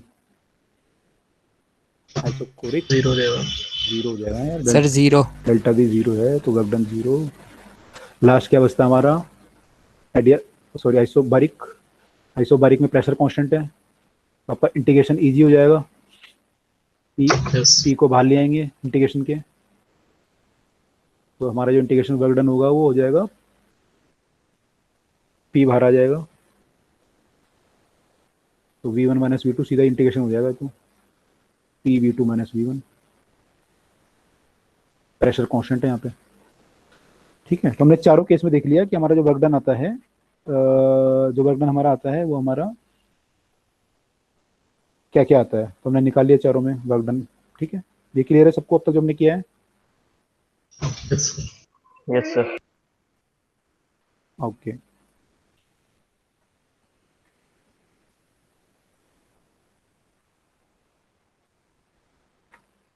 अगर मैं इसमें आपको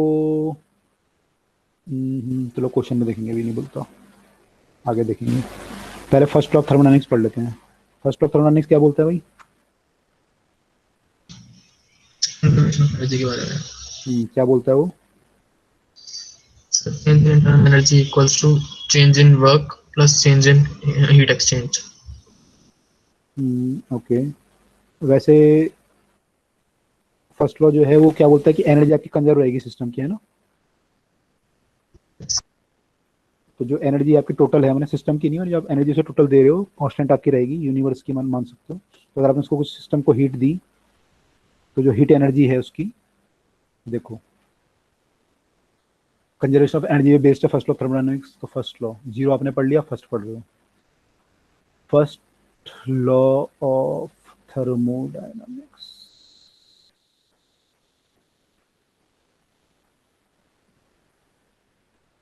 फर्स्ट लॉ आपका क्या बोलता है कि आपकी जो आपने DQ दिया किसी सिस्टम को, सिस्टम है मान लो वर्क भी कर सकता है, पिस्टन लगा हुआ है, आपने कोई DQ से हीट दी, DQ हीट, तो ये वर्क भी कर सकता है। तो ये DQ हीट कहाँ जाएगी, दो चीज़ में यूज होगी। किस दो चीज़ों में, एक तो इसकी इंटरनल एनर्जी बढ़ाने में, प्लस जो ये स्मॉल अमाउंट ऑफ वर्क करेगा उसमें। तो DQ इक्वल टू जो होता है DU प्लस DW होता है, DQ equal to DU plus TW होता है हमारा, ठीक है। फिजिक्स में, केमिस्ट्री में कुछ और है,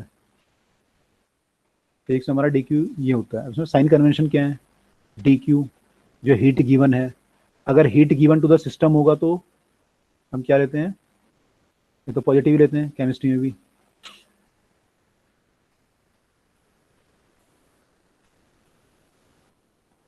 पॉजिटिव।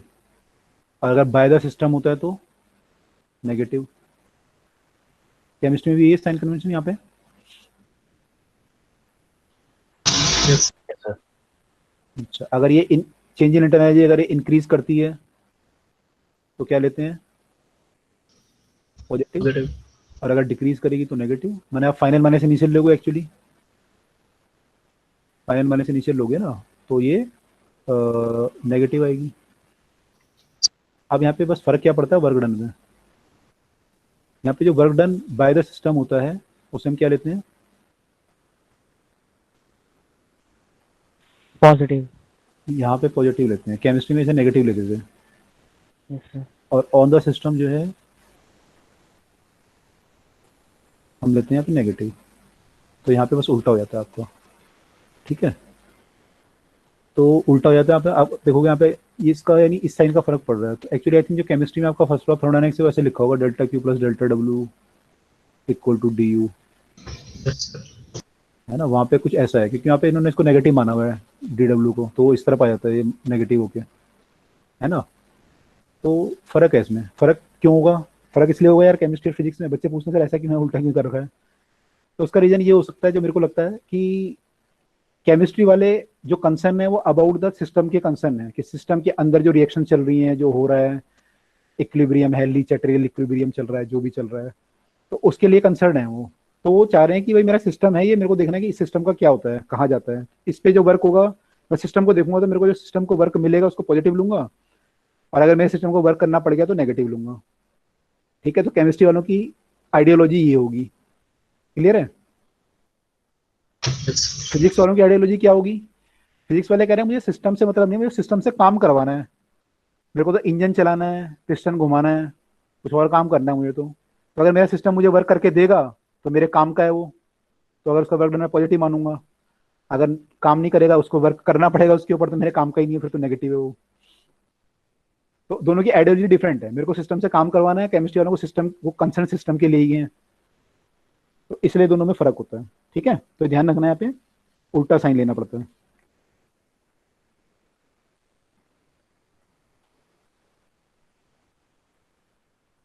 चलो, तो ये हमेशा वैलिड है हमारा first law of thermodynamics, conservation of energy पे बेस है, और कंजर्वेशन ऑफ एनर्जी पे बेस है ना। अच्छा, इसमें ये बताओ, जो हमने लिखा change heat given equal to D U plus D W, इसमें से कौन सा स्टेट फंक्शन है। स्टेट फंक्शन तो समझ गए होगा आप लोग अब तक। Internal energy. हाँ, स्टेट फंक्शन मैंने जो इनिशियल और फाइनल उस पर डिपेंड करे। तो इंटरनल एनर्जी जो है टेम्परेचर का फंक्शन है, तो इंटरनल एनर्जी जो है टेम्परेचर का फंक्शन है, तो ये टेम्परेचर पे डिपेंड करेगा। तो अब अगर इनिशियल टेम्परेचर कितना है, फाइनल कितना है, उस पर डिपेंड करेगा, पाथ पे डिपेंड नहीं करेगा आप किस पाथ से लेके आए उसको। तो ये जो है स्टेट फंक्शन है ना। यू जो है वो स्टेट फंक्शन होगा, डेल्टा यू, या यू भी बोल सकते हो आप, स्टेट फंक्शन। ये क्लियर है सबको, किसी को डाउट तो नहीं है। W और Q जो है वो पाथ फंक्शन है। ये क्लियर है सबको, ये किसी को डाउट है। स्टेट पाथ समझते हो सब लोग। सर एक बार दोबारा समझा दो। दोबारा, ओके। स्टेट और पाथ समझते हो आप लोग केमिस्ट्री के थ्रू।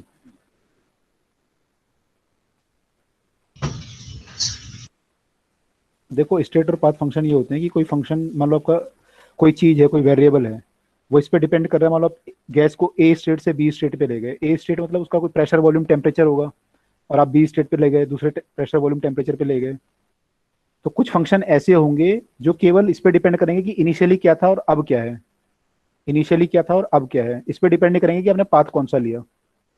कुछ फंक्शन ऐसे होंगे जो पाथ पे डिपेंड करेंगे, है ना, कि पाथ क्या लिया आपने। जैसे मान लो जैसे मान लो मैं बोलूँ टेम्परेचर डिफरेंस, तो टेम्परेचर डिफरेंस केवल इस पर डिपेंड करेगा कि फाइनल टेम्परेचर कितना है और इनिशियल टेम्परेचर कितना है। तो ये क्या होगा, इसको क्या बोलूंगा मैं, स्टेट फंक्शन बोलूंगा, पाथ फंक्शन। State function. ये तो शुरू पे और फाइनल पे डिपेंड कर रहा है ना, इसे स्टेट फंक्शन बोलूंगा। और मान लो मैं वर्क निकालता हूँ। अब देखो वर्क क्या होता है, हमने वर्क का डेफिनेशन पीडीवी पूछा, पीडीवी पढ़ा, तो पीडीवी जो है वो एरिया भी हो सकता है, वर्क जो होगा वो पीडीवी भी कर सकते हो ना।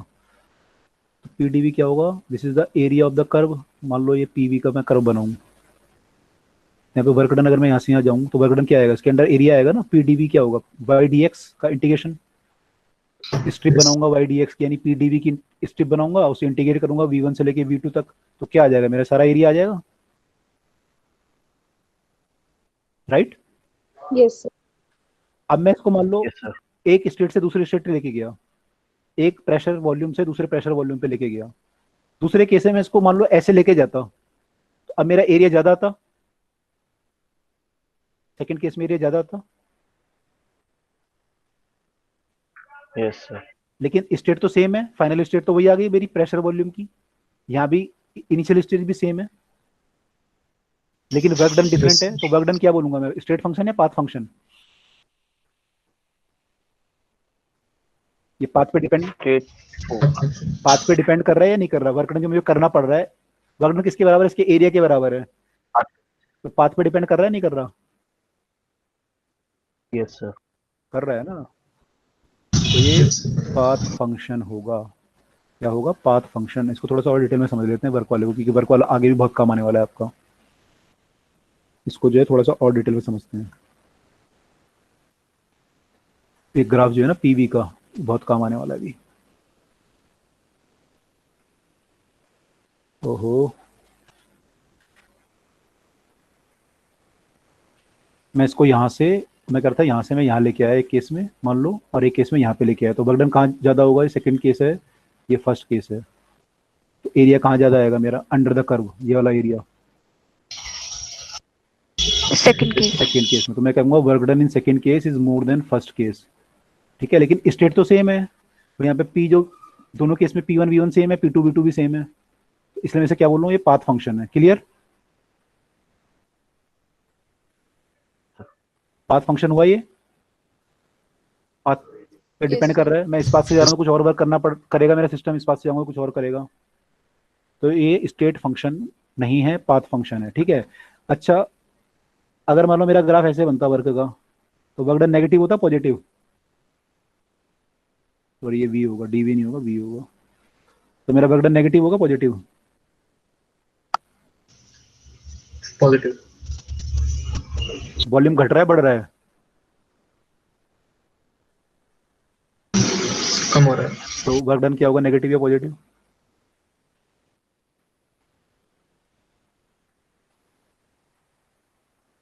फाइनल माइनस इनिशियल करूंगा तो क्या आएगा, नेगेटिव आएगा पॉजिटिव आएगा,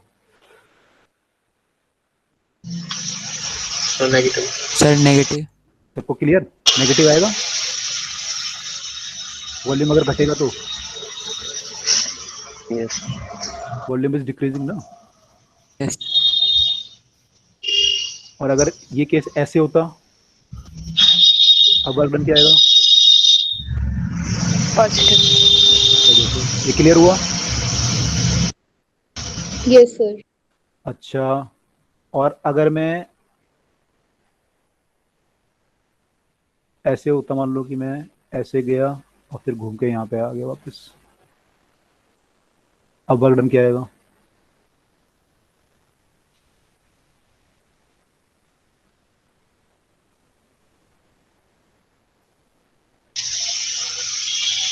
नेगेटिव। ओके, बाकी लोग भी सोच लो।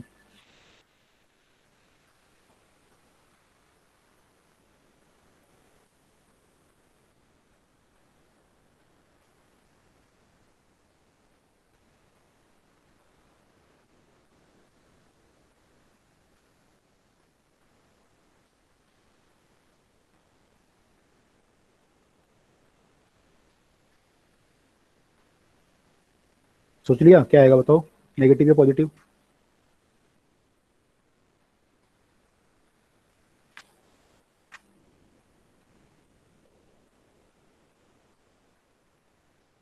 इसको दो पार्ट में ब्रेक कर लो ना, इसको दो पार्ट में ब्रेक कर लो।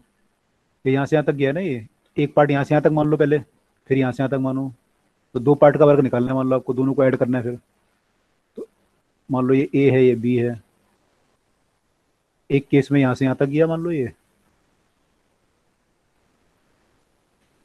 और इसको मैं मान सकता हूँ प्लस, दूसरे केस में वापस आया तो यहाँ से यहाँ पे आया।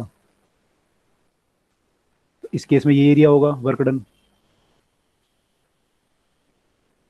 और इस केस में ये एरिया होगा वर्क डन। ठीक है, तो फर्स्ट केस में वर्क डन पॉजिटिव है नेगेटिव? वर्क डन यहाँ पे नेगेटिव पॉजिटिव? नेगेटिव नेगेटिव या पॉजिटिव? पॉजिटिव वॉल्यूम फर्स्ट बढ़ रहा है केस ना, पॉजिटिव वॉल्यूम बढ़ रहा है, पॉजिटिव हो गया। पॉजिटिव और यहाँ पे work done negative negative negative अब एरिया किसका ज्यादा होगा, फर्स्ट केस का कि सेकंड केस का? नेगेटिव वाले सेकंड केस नेगेटिव वाले का, सेकंड केस का। तो नेट वर्क डन क्या आएगा, नेगेटिव या positive? Negative negative negative work negative आएगा। समझ में आया ये?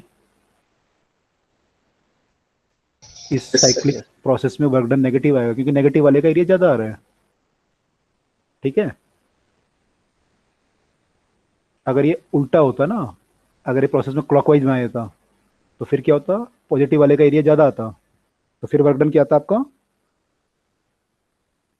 पॉजिटिव आता। पॉजिटिव ठीक है, तो ऐसे केस अभी आएंगे, इनको साइक्लिक प्रोसेस बोलते हैं। जब हम साइक्लिक प्रोसेस करेंगे तो वहां पे ऐसा केस आएगा। क्लियर? Yes, sir. तो Yes. अब ये जो वर्क था, ये पाथ फंक्शन हुआ, आप घूम फिर के वहीं पे आ गए, लेकिन वर्क डन करना पड़ा नहीं करना पड़ा मुझे? क्या वर्क डन 0 आया? No sir. नो सर नहीं आया। तो ये पाथ फंक्शन है, स्टेट फंक्शन नहीं है ना। यहाँ पे तो अगर भाई घूम फिर के मैं आया तो यहाँ पे टेम्परेचर तो सेम होगा, प्रेशर सेम, वॉल्यूम सेम, लेकिन वर्क डन क्या 0 है? नहीं है, नहीं है। तो हम बोल सकते हैं कि this is a path function. ठीक है, अच्छा मैं अगर किसी पाथ फंक्शन को और स्टेट फंक्शन को जोड़ दूं तो क्या बनेगा, पाथ फंक्शन बनेगा कि स्टेट फंक्शन बनेगा? एक उसमें दो वेर ए प्लस बी है, ए तो पाथ फंक्शन है, बी स्टेट फंक्शन है, दोनों को जोड़ दूं तो क्या बनेगा? ए प्लस बी क्या होगा? सर पाथ फंक्शन बाकी लोग को क्या लगता है? बात होना चाहिए ए तो पाथ पाथ, फंक्शन पाथ होगा ना बिल्कुल, क्योंकि भाई जब आप डेल्टा ए डेल्टा बी करोगे तो डेल्टा बी तो चलो कांस्टेंट आएगा, वो तो 0 आ जाएगा साइक्लिक पाथ में, लेकिन डेल्टा ए तो 0 नहीं आएगा। तो कुल मिला के उन दोनों को मिला के क्या आएगा, पाथ फंक्शन आएगा। एग्री? Yes, sir. सब लोग एग्री हैं इससे? यस यस सर तो जो हमारा हीट होगा ये क्या होगा, फंक्शन? पाथ या बात फंक्शन पाथ फंक्शन? पाथ तो ये पाथ पे डिपेंड करेगा और ये पाथ पे डिपेंड करेगा, ये डिपेंड नहीं करेगा, इसलिए मैंने लिखा कि u is the state function and these two are the path function. Clear? Sir heat वाले को और बता दीजिए। हमें कहते हैं दो फंक्शन को ऐड करना है मुझे, एक तो पाथ फंक्शन है और एक जो है स्टेट फंक्शन है। ये पाथ है मान लो, ये स्टेट है, इन दोनों को जब ऐड करूंगा तो क्या बनेगा? ये तो पाथ पे डिपेंड कर रहा है, यस सर। ये डिपेंड नहीं कर रहा, ये फिक्स है। भाई जब आप ए से मैंने यहाँ से यहाँ तक गए तो ये फिक्स है कि बी वाला जो है वो मान लो 10 से बढ़ के 20 हो गए तो फिक्स है, बट ए वाला फिक्स नहीं है। ए वाला कुछ भी हो सकता है, वो 50 भी हो सकता है, 60 भी हो सकता है। इनमें इसमें तो इंक्रीज कितने का आया, 10 का इंक्रीज आया। डेल्टा बी अगर मैं निकालूं तो 10 है मान लो, Yes. लेकिन डेल्टा ए फिक्स नहीं है, डेल्टा ए तो पाथ पे डिपेंड कर रहा है, वो कितना भी हो सकता है, 50, 60, 70, 80, 90, 100। तो इन दोनों का जो सम आएगा क्या वो पाथ फंक्शन मैंने डिपेंड करेगा, पाथ पे नहीं डिपेंड करेगा?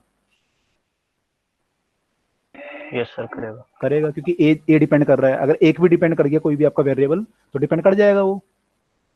तो कुल मिला के इन दोनों का सम क्या आना चाहिए, पाथ फंक्शन। ठीक है, अब इस क्वेश्चन जो हमने लिखा था delta Q equal to delta U plus delta W, यहाँ पे ये पाथ फंक्शन था डेल्टा डब्ल्यू, आपने देखा। Yes sir. तो और डेल्टा यू तो नहीं है पाथ फंक्शन, डेल्टा यू तो टेम्परेचर पे डिपेंड करता है, तो ये तो पाथ फंक्शन नहीं है। लेकिन तो डेल्टा क्यू क्या आ जाएगा, एक पाथ फंक्शन है एक पाथ फंक्शन नहीं है, दोनों का सम क्या आ जाएगा, delta Q path function. Path function. Clear हुआ? Yes sir. एक भी वेरिएबल अगर पाथ फंक्शन हो गया ना तो फिर पूरा सम उनका पाथ पे डिपेंड कर जाएगा। ठीक है, यस सर।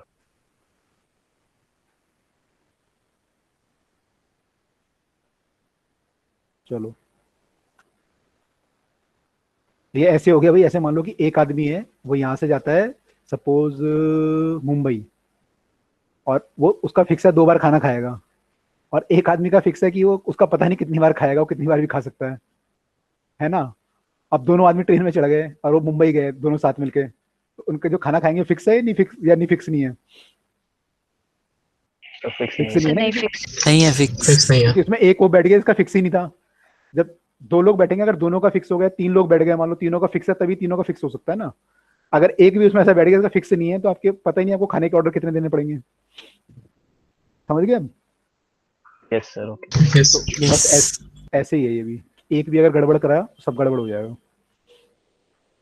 चलो, तो ये हम समझ गए पाथ फंक्शन। साइक्लिक प्रोसेस आपको आइडिया हो गया। साइक्लिक प्रोसेस में मैं क्या लिख सकता हूँ फिर? वर्क डन 0 लिख सकता हूँ क्या साइक्लिक प्रोसेस में? साइक्लिक प्रोसेस वर्क डन 0 होता है नो क्या? सर। नहीं होता, पॉजिटिव नेगेटिव कुछ होता है, उसके एरिया पे डिपेंड करेगा। तो work done not 0, heat given 0 लिख सकता हूँ? No sir.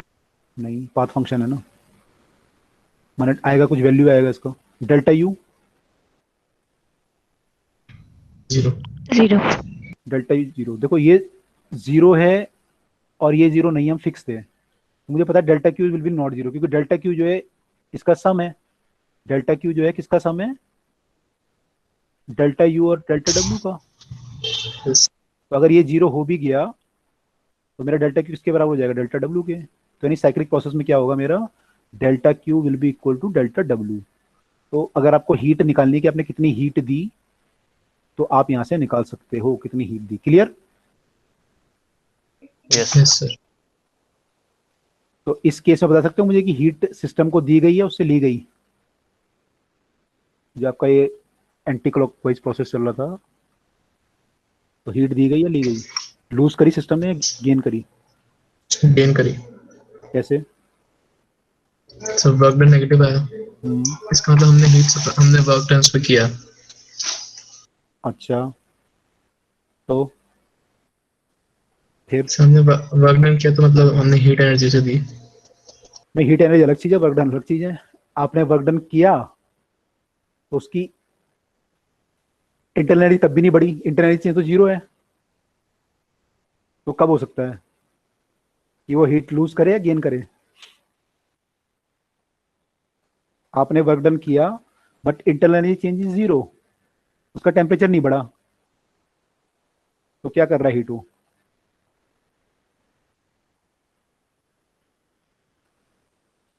ऐसा कब हो सकता है? मान लो उसने हीट गेन भी कर लिया। नहीं, मान लो भाई आपने वर्क किया, आपने यानी कंप्रेस किया पिस्टन को, तो अगर मान लो आप हीट सप्लाई ना करते और वो होता सिस्टम आइसोलेटेड होता बिल्कुल, मैंने कोई हीट भी एक्सचेंज नहीं कर सकता बाहर से, बिल्कुल आइसोलेटेड होता, तो क्या होता? वर्क डन आपने किया तो उसकी क्या होती? टेम्परेचर बढ़ता है नहीं बढ़ता? सिंपल केस लेते हैं, पहले इसको छोड़ दो। आपने एक सिस्टम है, उसको वर्क डन किया, कंप्रेस किया आपने सिस्टम को, मैंने नेगेटिव वर्क डन किया, इनफैक्ट आपने बाहर से उस पर वर्क किया, तो क्या उसका टेम्परेचर बढ़ेगा नहीं बढ़ेगा? यस सर बढ़ेगा। बढ़ेगा टेम्परेचर, वर्क डन किया आपने, ठीक है। और अगर मान लो सिस्टम ने वर्क डन किया होता, सिस्टम एक्सपेंड हो रहा होता, तो क्या होता टेम्परेचर? टेम्परेचर कम हो जाता। कम। डिक्रीज। अब इस केस में क्या हुआ है? आपने तो वर्क किया, आप कह रहे हो मैंने तो वर्क किया नेगेटिव, मैंने बाहर से वर्क किया मैंने तो, लेकिन ये साइक्लिक प्रोसेस है, तो मैंने कहा भाई डेल्टा यू तो 0 होगा, तो अगर चेंज इन इंटरनल एनर्जी 0 हुई तो चेंज इन टेम्परेचर भी 0 हुआ। और आपने वर्क किया, तो आपने वर्क किया, टेम्परेचर क्यों नहीं बढ़ा फिर? क्योंकि सर क्योंकि उतनी हीट रिलीज हो गई। करेक्ट, सिस्टम ने उतनी हीट लूज कर दी। उतनी हीट क्या कर दी? लूज। जितना आपने वर्क किया, मान लो आपने 10 जूल का वर्क किया, उसने 10 जूल की हीट रिलीज कर दी, तो चेंज इन एनर्जी कितने आ गया फिर? 0। ठीक है, ये वाला कंसेप्ट समझ में आया? सर एक और बार एक्सप्लेन कर। हाँ देखो, इसको पहले मैं सिंपल लॉ से समझ लो, ये तो मैंने कॉम्प्लेक्स बता दिया आपको। भाई यहाँ पे सिंपल देखो, डब्ल्यू नेगेटिव आ रहा है, वर्क डन नेगेटिव आ रहा है, नेगेटिव ना? Yes sir. तो Yes. डेल्टा क्यू क्या आएगा यहाँ पे? Delta Q equal to delta W आया था आपका यहाँ से, तो डेल्टा क्यू क्या आएगा? Negative positive?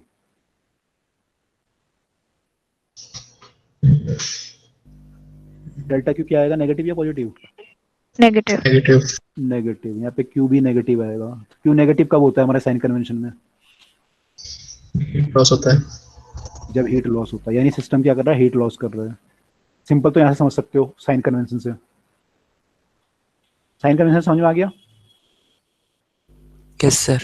अब कंसेप्चुअली समझना चाह रहे थे आप लोग। तो कंसेप्चुअली मैं ये बोला था कि जब पूरा साइक्लिक प्रोसेस हुआ तो change in internal energy zero हुआ। इतना क्लियर है? इंटरनल एनर्जी चेंज जीरो होगा। Yes Yes. Okay, internal energy change zero हुआ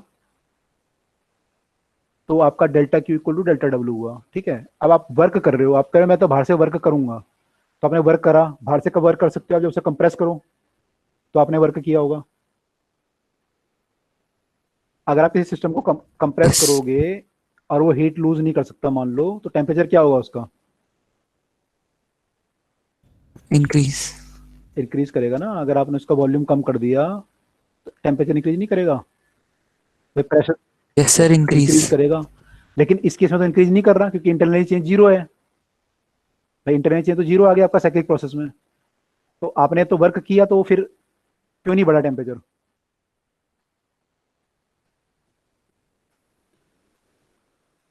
फिर तो हीट रिलीज हो गई क्योंकि होगी। जैसे जैसे आप वर्क करते जा रहे हो सिस्टम क्या करता जा रहा है? हीट अपनी रिलीज करता जा रहा है। ठीक है, आप जो है वर्क करते जा रहे हो, मैंने आप इसको कंप्रेस करते जा रहे हो यहाँ से पिस्टन को फोर्स लगा के, और ये कंप्रेस होता जा रहा है, लेकिन ये साथ में हीट भी रिलीज करता जा रहा है यहाँ पे। Okay, sir. तो ये क्यू जो है वो किसके बराबर है? आपके वर्क डन के। जितना आप वर्क डन कर रहे हो उतना ये क्यू कर दे रहा है, बाहर रिलीज कर दे रहा है, तो आपकी change in internal energy zero आ रही है। क्लियर हुआ? Sir, yes. sir अगर ये isolated system में करते तब क्या होता? If system would be isolated, अगर सिस्टम मेरा आइसोलेटेड होता तो मेरा फिर डेल्टा क्यू जीरो होता। ठीक है, आइसोलेटेड देख लेते हैं। मान लो आइसोलेटेड होता, मैंने बोलो डेल्टा क्यू जीरो है ना। Yes, sir. अगर डेल्टा क्यू मेरा जीरो है तो मेरा फिर फर्स्ट लॉ ऑफ थर्मोडायनेमिक्स क्या बन जाएगा? डेल्टा क्यू तो जीरो हो गया, तो zero equal to delta U plus delta W, ये बनेगा। Yes, sir. तो delta W equal to minus delta U बन गया।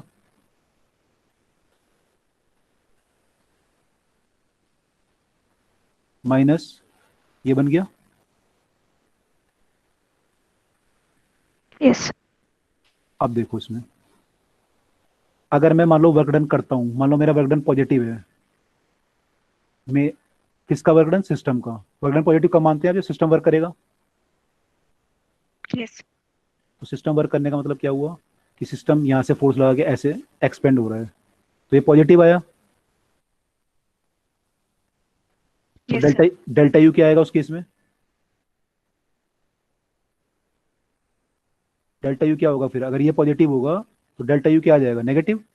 Yes, sir. Yes, sir. यानी टेम्परेचर क्या होगा इसका? घटेगा या बढ़ेगा?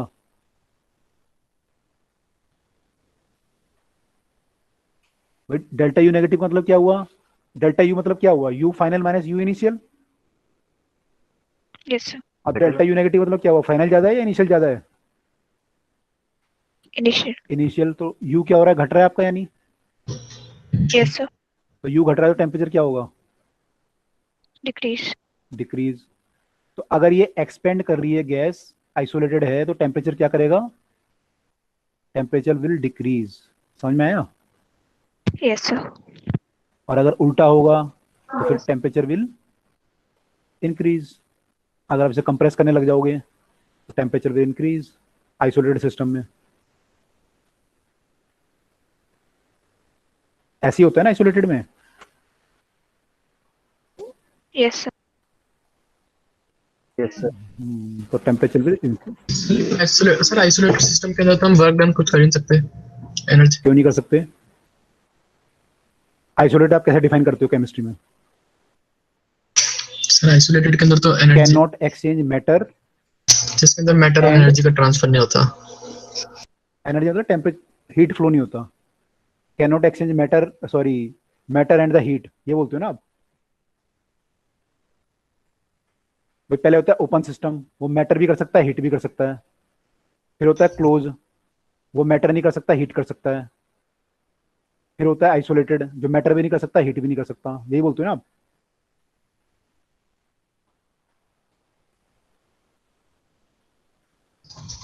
एनर्जी भी इंक्लूड करते हैं। वो एनर्जी वहाँ पे आप हीट की बात ही कर रहे होते हो ना यहाँ पे। केमिस्ट्री में आप वो थोड़ी कर रहे होते कंसिडर कि आपने बाहर से स्प्रिंग लगा दिया, उससे आपने वर्क कर दिया, या आपने कोई पिस्टन लगा के वो कर दिया, उसमें वो वाली एनर्जी नहीं, उसमें एनर्जी मतलब वो वाली एनर्जी होती है जो आपकी हीट एनर्जी एक्सचेंज हो रही है। आप वर्क तो कर ही सकते हो, बाहर से वर्क नहीं करते आप एडियाबेटिक प्रोसेस में। भाई फिर तो एडियाबेटिक का प्रोसेस का आपने जो वर्क डन डिफाइन किया हो तो फिर गलत नहीं हो गया वो।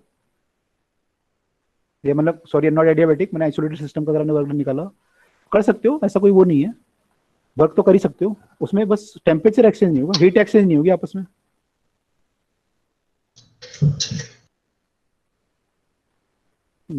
ओके, तो ये डाउट समझ में आ गया जिन्होंने पूछा था आइसोलेटेड में क्या होगा, समझ में आया? Yes sir. और इसमें भी समझ में आ गया आइसोथर्मल में कैसे, सॉरी ये अगर वर्क डन नेगेटिव है तो उस केस में क्या हो रहा होगा, ये समझ में आ गया वो साइक्लिक प्रोसेस में? Yes sir. Yes sir. Okay, actually इसमें हो क्या रहा होगा ना, वर्क डन नेगेटिव है दो प्रोसेसेस में, एक बार वर्क डन पॉजिटिव है, एक बार नेगेटिव है, तो पॉजिटिव भी हो रहा होगा वर्क डन एक बार। तो पॉजिटिव में क्या कर रहा होगा वो, जब वर्क डन पॉजिटिव हो रहा होगा उस टाइम पे हीट गेन कर रहा होगा। Yes sir. मान लो वर्क डन पॉजिटिव हो रहा है, ए से बी जाने में वर्क डन पॉजिटिव हो रहा था आपका,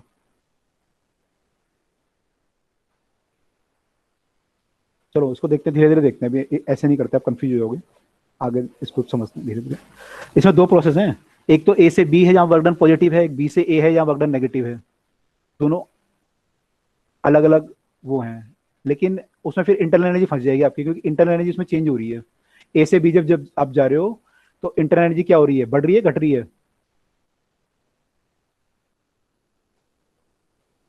मान लो ए और बी सेम हाइट पे हैं, तो प्रेशर सेम है दोनों का, लेकिन वॉल्यूम बढ़ रहा है, तो टेम्परेचर क्या होगा? प्रेशर सेम है, वॉल्यूम बढ़ रहा है, P V equal to NRT, sir temperature बढ़ेगा, टेम्परेचर बढ़ेगा, तो इंटरनल एनर्जी क्या होगी? इंक्रीज। इंटरनल एनर्जी बढ़ेगी, है ना? तो इंटरनल एनर्जी बढ़ रही है वहां पे, और जब बी से ए आओगे तो घटेगी इंटरनल एनर्जी आपकी, है ना? और net change in internal energy zero होगा। तो हमने जो देखा है भी केस नेट का देखा है पूरा, हमने प्रोसेस को ब्रेक नहीं किया ए से बी और बी से ए में। अगर उसे और आप माइक्रो लेवल पे देखोगे तो आपको ए से बी और बी से ए में ब्रेक करना पड़ेगा। क्लियर? यस। ओके, तो देखो काफी सारी चीजें बीच बीच में आ गई, मैंने आपको बता दी अभी। अभी ये धीरे धीरे और चीजें आएंगी, आप क्वेश्चन करोगे आपको क्लियर होते जाएंगे धीरे धीरे सारी चीजें, कैसे कैसे करना है ऐसे। मैं आपको क्या बताना चाह रहा था, हमने क्या कर रहे थे पीछे, फर्स्ट लॉ ये देख रहे थे, मैंने आपको साइन कन्वेंशन बता दिए कि प्लस माइनस कब कब होता है, मैंने आपको क्लियर कर दिया, ठीक है? अच्छा, साइक्लिक प्रोसेस मैंने आपको बता दिया। अगर आप मान लो सीपी सीवी का रिलेशन निकालना चाहो, सीपी और सीवी का, तो अब आप निकाल सकते हो, मैंने आपको बताया ना फर्स्ट लॉ थर्मोडायनामिक्स पढ़ोगे तो आप निकाल सकते हो। तो अब हम जो रिलेशन पे आते हैं कि सीपी और सीवी का रिलेशन बताओ भाई क्या होगा, तो रिलेशन निकालते हैं। देखो सीपी सीवी का रिलेशन कैसे निकलेगा।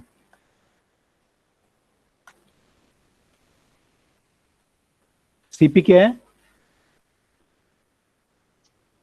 Specific heat at constant pressure. Molar specific heat at constant pressure.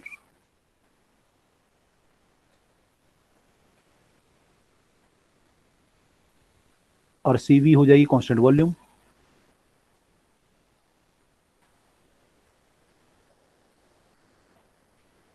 ठीक है, तो मान लो कोई प्रोसेस कांस्टेंट प्रेशर पे हो रही है, तो मैं ये लिख सकता हूँ delta Q equal to N, delta Q equal to N CP delta T at constant pressure. भाई क्यू इक्वल टू एमएसटी होता है ना, यस कांस्टेंट प्रेशर पे ये होगा। कांस्टेंट अगर वॉल्यूम है तो I can write N CV delta T, at constant volume, sorry volume, ठीक है भाई। जो भी प्रोसेस होगी उसका सी कुछ होगा ना। अब आप देखोगे आगे जाके आप कई सारे प्रोसेस कर सकते हो। आप ऐसा प्रोसेस मान लो जिसमें आपने पिस्टन लगा दिया, पिस्टन में आप वेट इंक्रीज कर रहे हो, तो उसका सी कुछ और होगा। आप कुछ प्रोसेस आपने चेंज कर दी कुछ, है ना। तो आप अलग अलग प्रोसेस देखोगे, constant pressure, constant volume, pressure आपका डबल हो रहा है, ट्रिपल हो रहा है, मैंने आप कुछ प्रोसेस आपने बना दी खुद ही। तो कुछ भी हो सकता है सी तो ये आप ये मान के चलो Q equal to M S T की तरह है ये। तो जो प्रोसेस है उसका एस लेना है या उसका सी लेना है। तो अगर आपकी क्या नाम बोलते हैं, प्रेशर अगर कांस्टेंट है तो सीपी ले लेंगे, अगर वॉल्यूम कांस्टेंट है सी भी ले लेंगे। ठीक है, ये क्लियर। Yes sir. अच्छा, अगर मैं पूछता आपसे सी टी, तो सी टी क्या होता है? मैंने सी टी क्यों नहीं लिखा? सी टी कहीं पढ़ा है आपने? Constant temperature, C T, C T क्या आएगा इसकी इसमें? मोलर, कांस्टेंट टेम्परेचर पे इनफाइनाइट होता है। हाँ करेक्ट यार। जब टेम्परेचर कांस्टेंट होगा, जब आपका जो है टेम्परेचर कांस्टेंट होगा, तो उस केस में हमने पढ़ा था ना डेल्टा टी जीरो हो जाता है। और डेल्टा टी अगर जीरो हो गया तो सी की वैल्यू कितनी हो जाएगी भाई? आप उसके लिए क्या लिखोगे? आप ये तो लिखोगे delta Q equal to, in general क्या लिखोगे आप? Delta Q equal to N C delta T लिखते हो। तो उस केस में आप लिख दोगे एन सी डेल्टा टी, ऐसे लिख दोगे। इस केस में क्या हो जाएगा? Delta Q by N delta T, this is C T. अब यहाँ डेल्टा टी कितना होता है कांस्टेंट टेम्परेचर पे? जीरो। तो सी टी कितना आएगा? इनफाइनाइट। आप कुछ हीट दोगे, हीट तो ये तो कुछ होगी वैल्यू, एन की वैल्यू भी कुछ होगी। Something divide by zero is infinite, तो C T is infinite. Yes sir. मैंने पहले भी आपको पूछा था स्पेसिफिक हीट, वहां पे मैंने पूछा था कि भाई लेटेंट हीट जो होगी, सॉरी स्पेसिफिक हीट जो होगी, वो आइस के जमने के दौरान, फ्यूजन के दौरान, या फिर उसके फ्रीजिंग के दौरान कितनी होगी। तो आपने बताया था ना कि इनफाइनाइट होगी, क्योंकि यहाँ पे टेम्परेचर चेंज नहीं होता, एम एस डेल्टा टी अगर आप लगाओगे। ऐसे यहाँ पे हो रहा है सेम। क्लियर? Yes sir. तो इसलिए Yes, sir. इसलिए हम इसे कंसिडर नहीं करते। हम केवल सीपी और सीबी को कंसिडर करते हैं, सीपी और सीबी को। वैसे ये भी कुछ होगी, इनफाइनाइट होगी। ओके, अब देखो यहाँ पे एक चीज और देखो, जो आपका आया था यू या डेल्टा यू। डेल्टा यू जो है टेम्परेचर का फंक्शन है। डेल्टा यू जो है किसका फंक्शन है? टेम्परेचर का फंक्शन। ठीक है, तो अगर मान लो हमारा वॉल्यूम कांस्टेंट है सपोज, तो उस केस में हम सीवी लिख रहे हैं, वॉल्यूम कांस्टेंट। अगर वॉल्यूम कांस्टेंट है आपका, तो ये इंप्लाई क्या करता है? वर्क डन जीरो होगा। Yes. तो ये क्या इंप्लाई करता है आपका? फर्स्ट लॉ से अगर आप देखिए तो वर्क डन जीरो हो जाएगा, तो delta Q equal to delta U हो जाएगा। Yes, sir. तो इस केस में जो भी आप हीट दोगे वो सारी की सारी कहाँ चली जाएगी? Yes. इंटरनल एनर्जी बढ़ाने में चली जाएगी। ठीक है, तो इसे हम क्या लिख सकते हैं? डेल्टा क्यू या डेल्टा यू को क्या लिख सकते हैं? N C V T T या डेल्टा टी। ये तो लिख रहे हो आप। तो यहाँ पे जो डेल्टा क्यू है वो डेल्टा यू के बराबर है, N C V delta T है।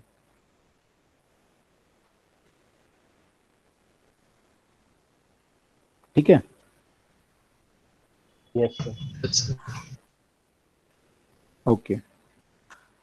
अच्छा, अब मान लो ये प्रोसेस कांस्टेंट वॉल्यूम पे नहीं हो रही थी, किसी भी एक जनरल ऐसी हो रही थी कि भाई आपका एक प्रोसेस है, वो कैसे भी हो रहा है, मेरे को नहीं पता कैसे हो रहा है, कांस्टेंट प्रेशर पे हो रहा है, कैसे हो रहा है मुझे नहीं पता।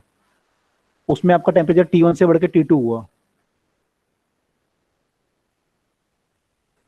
T1 से बढ़ के T2 हुआ। ठीक है, इस प्रोसेस का DU कितना होगा?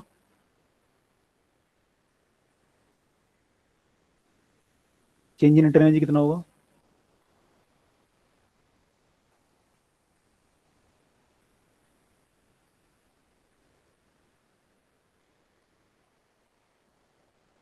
No idea. ओके, चलो कुछ और ढंग से सोचते हैं।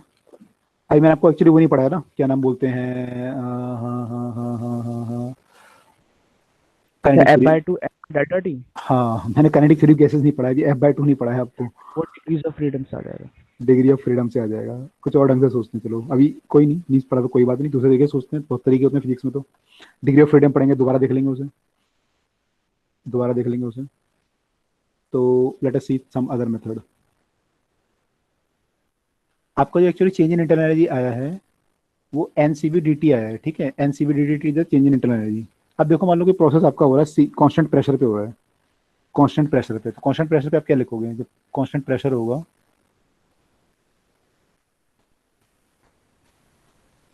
आप लिखोगे dq equal to dw plus du, ये लिखोगे। फिर यहाँ पे क्या लिखोगे? dq की जगह लिखोगे n cp dt लिख सकते हो उसे, yes sir. Equal to dw की जगह क्या लिख सकते हो? pdv yes. Plus du।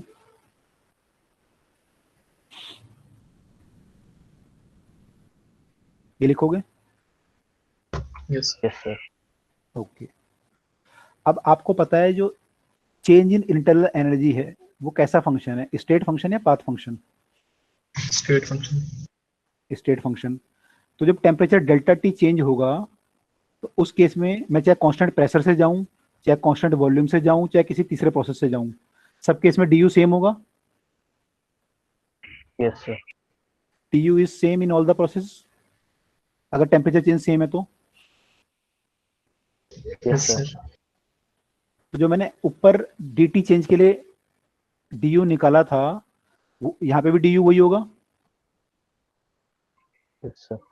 अगर आप डी टी का चेंज करोगे तो सेम आएगा, क्योंकि आपका क्या है वो स्टेट फंक्शन है। तो अगर डी टी का चेंज हुआ तो टेम्परेचर टी से बढ़कर टी प्लस डेल्टा टी हुआ, तो आपका सेम आएगा। तो इसमें क्या लिख सकता हूँ, यहाँ पे लिख सकता हूँ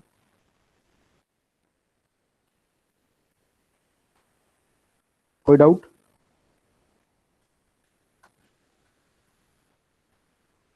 because this is state function, this is state function, तो ये सेम आएगा चाहे अब मैं कोई भी प्रोसेस लूं, हर केस में मेरा जो आएगा वो NCV/dt ही आएगा, चाहे प्रोसेस मेरी कांस्टेंट प्रेशर पे हो रही हो, चाहे कांस्टेंट वॉल्यूम पे हो रही हो, चाहे कोई आइसोबारिक हो, चाहे आइसोकोरिक हो, मेरा यही आएगा हमेशा NCV/dt, क्योंकि वो एक बार मैंने निकाल लिया तो सब में सेम ही आएगा वो। क्लियर है ये? Yes sir. अच्छा, इसको थोड़ा सा और देखें। इसको आपको सॉल्व करना है हमें, तो PdV आ गया यहाँ पे, तो dt को हटाना पड़ेगा। तो हमें पता है कांस्टेंट प्रेशर की प्रोसेस है, तो अगर कांस्टेंट प्रेशर की प्रोसेस है तो we can write that PV equal to nRT। Constant pressure है तो PV इक्वल टू nRT है। अगर आप डिफरेंशिएट करोगे दोनों साइड तो you can write PdV equal to nR, P तो कांस्टेंट है तो nR dt आ जाएगा। तो यानी इस PV की जगह लिख सकता हूँ nR dt। अब मेरा सारा जो इक्वेशन है पूरे का पूरा n और dt की फॉर्म में आ चुका है। तो अब मैं n dt दोनों साइड से काट लेता हूँ, n कट जाएगा और dt कट जाएगा। तो फाइनली आपको जो बचेगा क्या बचेगा? Cp equal to R plus CV, यानी we can write Cp minus CV equal to R। This is the relation between specific heat at constant volume, molar specific heat at constant volume and molar specific heat at constant pressure। ठीक है, clear हुआ ये? Yes sir. Yes sir. ठीक है, तो हमेशा जो भी प्रोसेस आपकी आएगी ना, अभी आप देखोगे अलग अलग प्रोसेस आएंगी बहुत सारी, आप हर प्रोसेस में चेंज इन एनर्जी को आंख बंद करके NCV/dt लिख सकते हो, चाहे प्रोसेस कोई भी हो रही हो, कांस्टेंट वॉल्यूम पे हो रही हो या ना हो रही हो। ठीक है, क्योंकि वो पाथ फंक्शन है, सॉरी स्टेट फंक्शन है। क्लियर? Yes sir. ओके, तो हम लोग साइक्लिक प्रोसेस पढ़ चुके हैं। अब देखो इसमें बस हमें ये देखना है कि भाई इसके ये फर्स्ट ऑफ थर्मोडायनेमिक्स था, इससे आपने जो है इनमें रिलेशन निकाल दिया delta Q delta U delta W में। तो फर्स्ट लॉ की जो है कुछ लिमिटेशंस हैं अपनी। लिमिटेशन ये है कि ये नहीं बताता भाई कि आपकी जो हीट है वो अंदर से बाहर जाएगी या बाहर से अंदर, किधर को फ्लो करेगी, तो बोलता कंजर्व रहेगी बस। अब कंजर्व तो बाहर जाएगी तब भी हो जाएगी, तो वही बताता कहाँ से जाएगी, कितनी जाएगी, एक्सटेंड क्या होगा, वो सब कितना होगा, क्या होगा, तो वो सब आप यहाँ से नहीं बता सकते हैं। तो उसके लिए फिर आपको सेकेंड लॉ बताना पड़ता है। सेकेंड लॉ कुछ फिर बताता है कि आपका किधर को हीट फ्लो करेगी, उसका क्या मैकेनिज्म होगा, है ना। तो वो हम सेकेंड लॉ से देखेंगे। तो यहाँ पे हमारा फर्स्ट लॉ खत्म हो रहा है और आप फर्स्ट लॉ में साइक्लिक प्रोसेस वगैरह देख चुके हो ढंग से। तो साइक्लिक प्रोसेस आप देख चुके हो, आई थिंक ये क्लियर हुआ साइक्लिक प्रोसेस वाला फंडा। Yes sir. इसको थोड़ा सा और क्लियर जब करेंगे ना, क्वेश्चंस वगैरह करोगे तो और क्लियर हो जाएगा आपको। बहुत क्वेश्चन है इसमें भी, आपका आईआईटी वगैरह में तो बहुत क्वेश्चन है। अब देखो हमें जो तीनों प्रोसेस हमने की है उसका हम एक बार समरी देख लेते हैं। एडियाबैटिक के डेल्टा क्यू कितना होगा, डेल्टा यू कितना होगा, आइसोथर्मल आइसोकोरिक में। ट्राई करते हैं एक बार समरी बनाने का कि समरी क्या बनता है हमारा इसका, अगर हम कुछ निकाल सकते हैं तो, है ना। क्या क्या निकाल सकते हैं, तो मान लो प्रोसेस लिखते हैं यहाँ पे एडियाबैटिक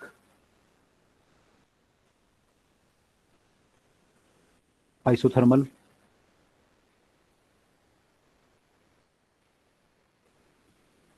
आइसोकोरिक आइसोबारिक।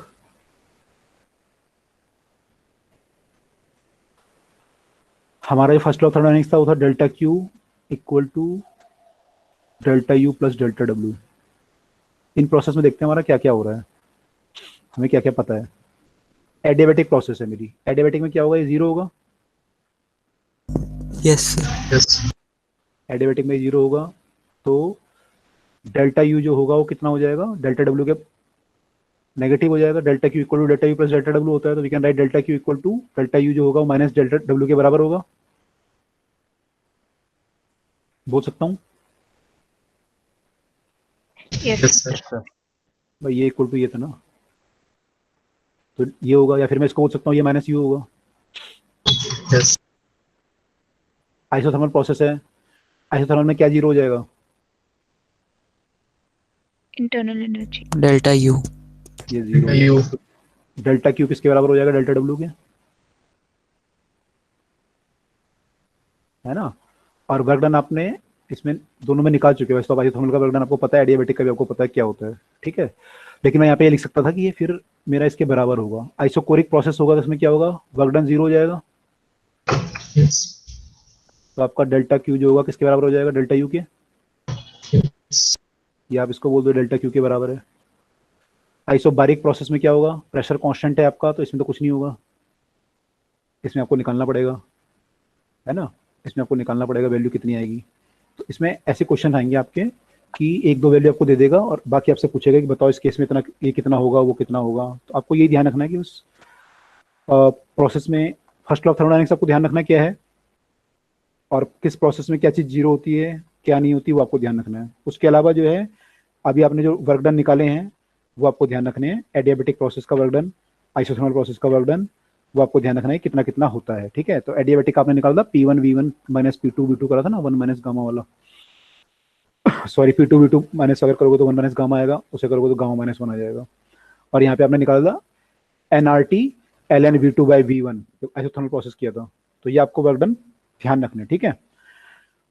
तो यहाँ पे हमारी यहाँ तक की थ्योरी हुई। अब थोड़ा सा दो तीन क्वेश्चन कर लेते हैं, ज़्यादा टाइम नहीं है हमारे पास, बाकी क्वेश्चन कल देखेंगे। दो तीन क्वेश्चन देख लेते हैं फटाफट से। अब तक किसी को डाउट जो आपने पढ़ा है,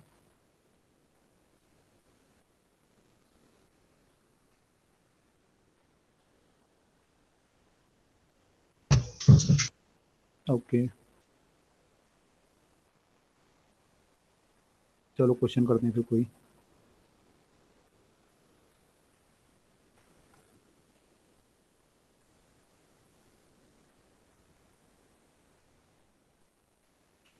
ये कह रहा है कि एक आइडियल गैस है, आइडियल गैस को साइक्लिक पाथ पे ले गए।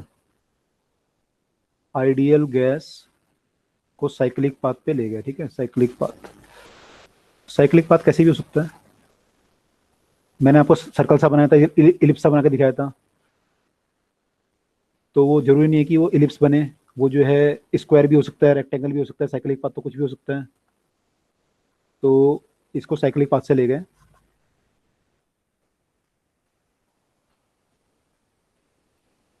ठीक है, इन 4 स्टेप। तो उन्होंने 4 स्टेप में ले गए, तो कुछ बना दिया होगा उन्होंने कुछ पाथ।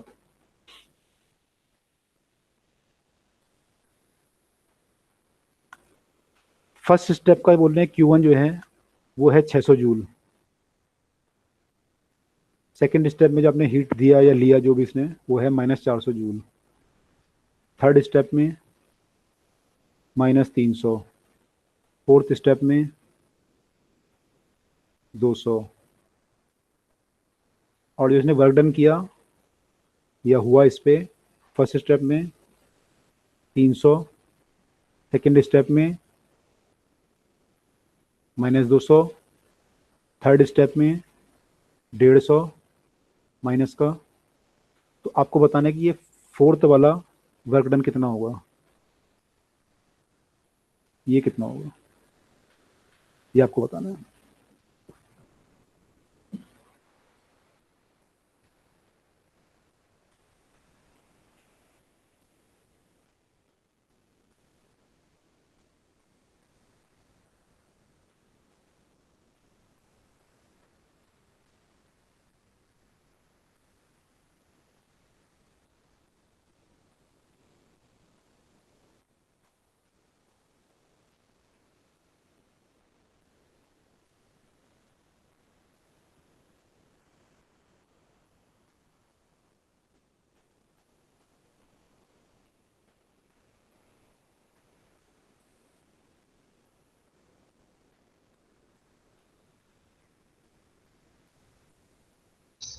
So 150 जूल पॉजिटिव या negative? Positive. Positive 150 joule. 150 let me check. 150 plus, देखता हूँ इसमें आंसर क्या है।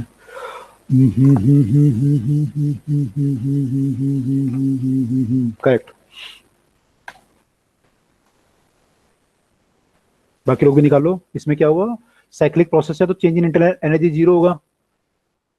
तो फर्स्ट केस का डेल्टा यू निकाल लो, सेकंड केस का डेल्टा यू निकाल लो, फर्स्ट लॉ से डेल्टा U1 निकाल लो, फिर U2 निकाल लो। इनका सम क्या आना चाहिए, सबका 0 आना चाहिए, क्योंकि साइक्लिक प्रोसेस है।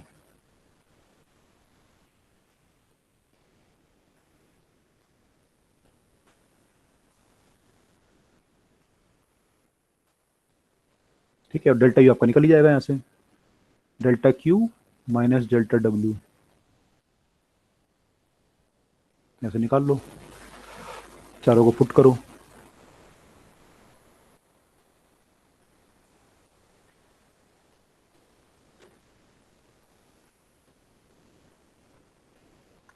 है ना, या फिर चारों का डेल्टा Q ऐड कर लो पहले, फिर डेल्टा W ऐड कर लो, उससे भी कर सकते हो।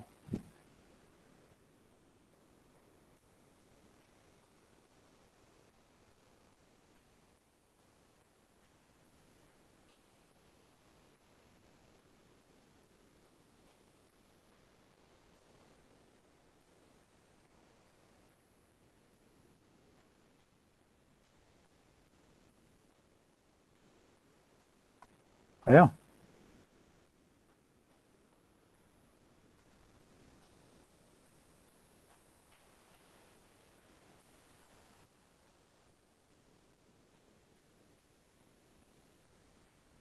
Done sir.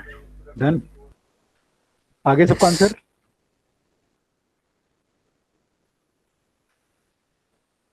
बाकी लोगों का आ गया? किसी को करके बताना है, डाउट तो नहीं है किसी का?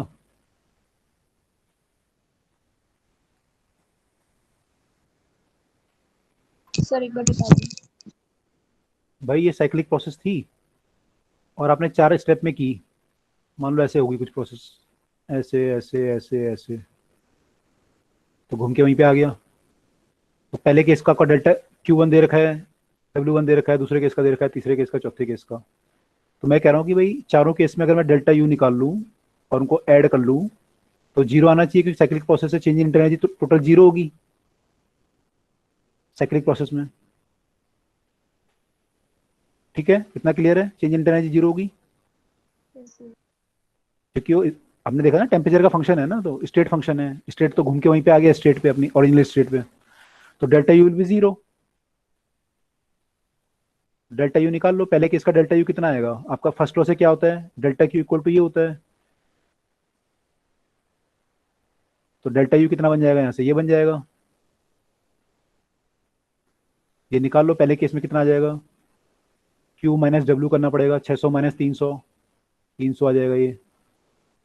दूसरे केस का कितना आ जाएगा, क्यू टू इसका है इतना और डब्ल्यू है इतना, इनको माइनस करो, माइनस 400 प्लस 200 हो जाएगा, तो माइनस 200। थर्ड केस का कितना आ जाएगा, माइनस 300 और उसमें से 150 माइनस करोगे तो प्लस हो जाएगा, तो जाएगा माइनस 150 प्लस। फोर्थ केस का कितना हो जाएगा,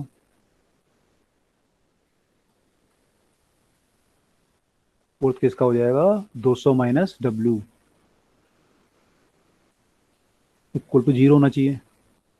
अब इसे निकाल लो, आ जाएगा -50, तो -50 प्लस 200 प्लस 150 आ जाएगा, 150 माइनस डब्ल्यू इक्वल टू 0 और W equal to 150। Clear? Yes. हाँ, तो इसमें यही करना है आपको, cyclic process, first law use करना है बस, और साइक्लिक प्रोसेस वगैरह यूज करना है और कुछ नहीं करना। ऐसे क्वेश्चन में ना ऐसे ही करना पड़ेगा हमें।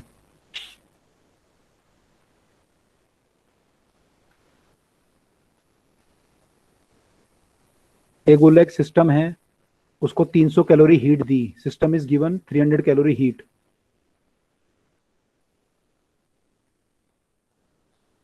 थ्री 300 कैलोरी हीट इसको गिवन है, और इसने 600 जूल वर्क किया। मैं साइन नहीं लिख रहा, साइन आपको खुद देखना है। सिस्टम डज 600 जूल वर्क, तो आपको बताना है कि चेंज इन इंटरनल एनर्जी कितनी होगी इस प्रोसेस में।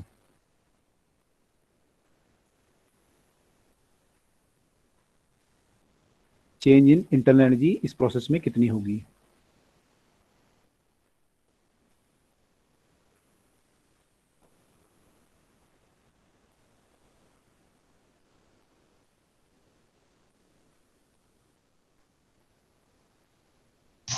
Six 660 joule. इस केस में हमारा आंसर आएगा, कैलोरी को जूल में कर लिया था ना, ऐसा कर लिया था। ओके।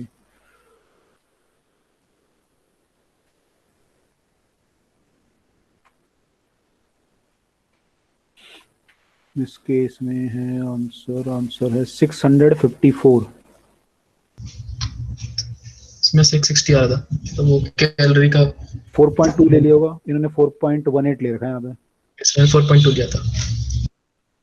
ठीक है, बाकी लोग भी निकाल लो। हो गया सर। हो गया, तो डन यही, सर। ओके, यही किया होगा सबने, फर्स्ट लॉ। चलो एक और लास्ट क्वेश्चन कर लेते हैं,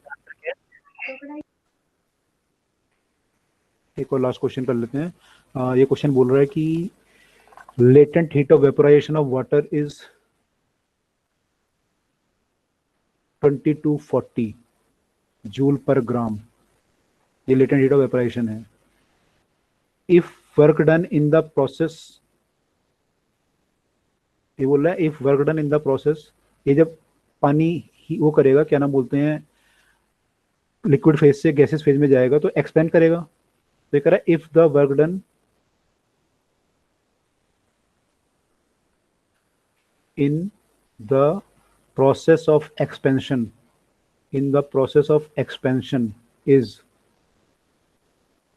एक्सपेंशन इज 168 जूल। ये 1 ग्राम के लिए बोल रहे हैं, for 1 gram water, for 1 gram, then what is delta U, ये बताना है आपको।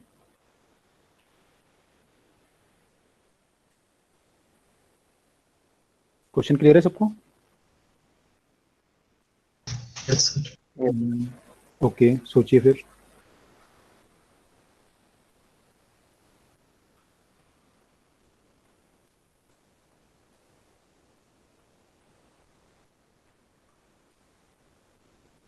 क्या आंसर आएगा?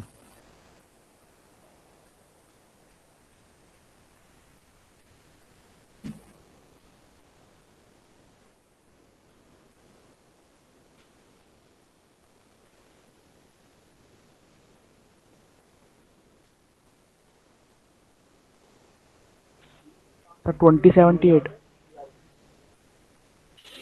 2078 2078 2072 तो है ऑप्शन में। ऑप्शन कौन सा दिया है भाई इसका? क्वेश्चन नंबर 5 सी 2072 हो सकता है, आपने थोड़ा सा कुछ हो किया हो। 2072 आ रहा है इसका, तो 72 ही आएगा मेरे ख्याल से। आपका भी आ रहा था? Yes sir.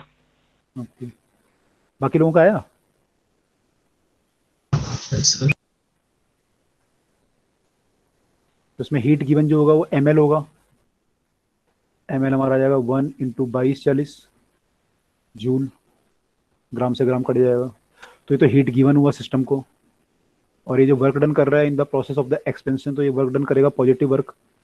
तो वर्क डन जो होगा उसका पॉजिटिव होगा, वो होगा 168 जूल। डेल्टा यू निकालना है आपको, तो delta Q equal to delta W plus delta U करोगे, या work done plus delta U करोगे, तो ये आपका आएगा delta U equal to delta Q minus work, which is equal to 2240 minus 168। तो यहाँ से आपका आ जाएगा 100 कम करोगे फिर 68 कम करोगे तो कितना आ रहा है? 21 20 72।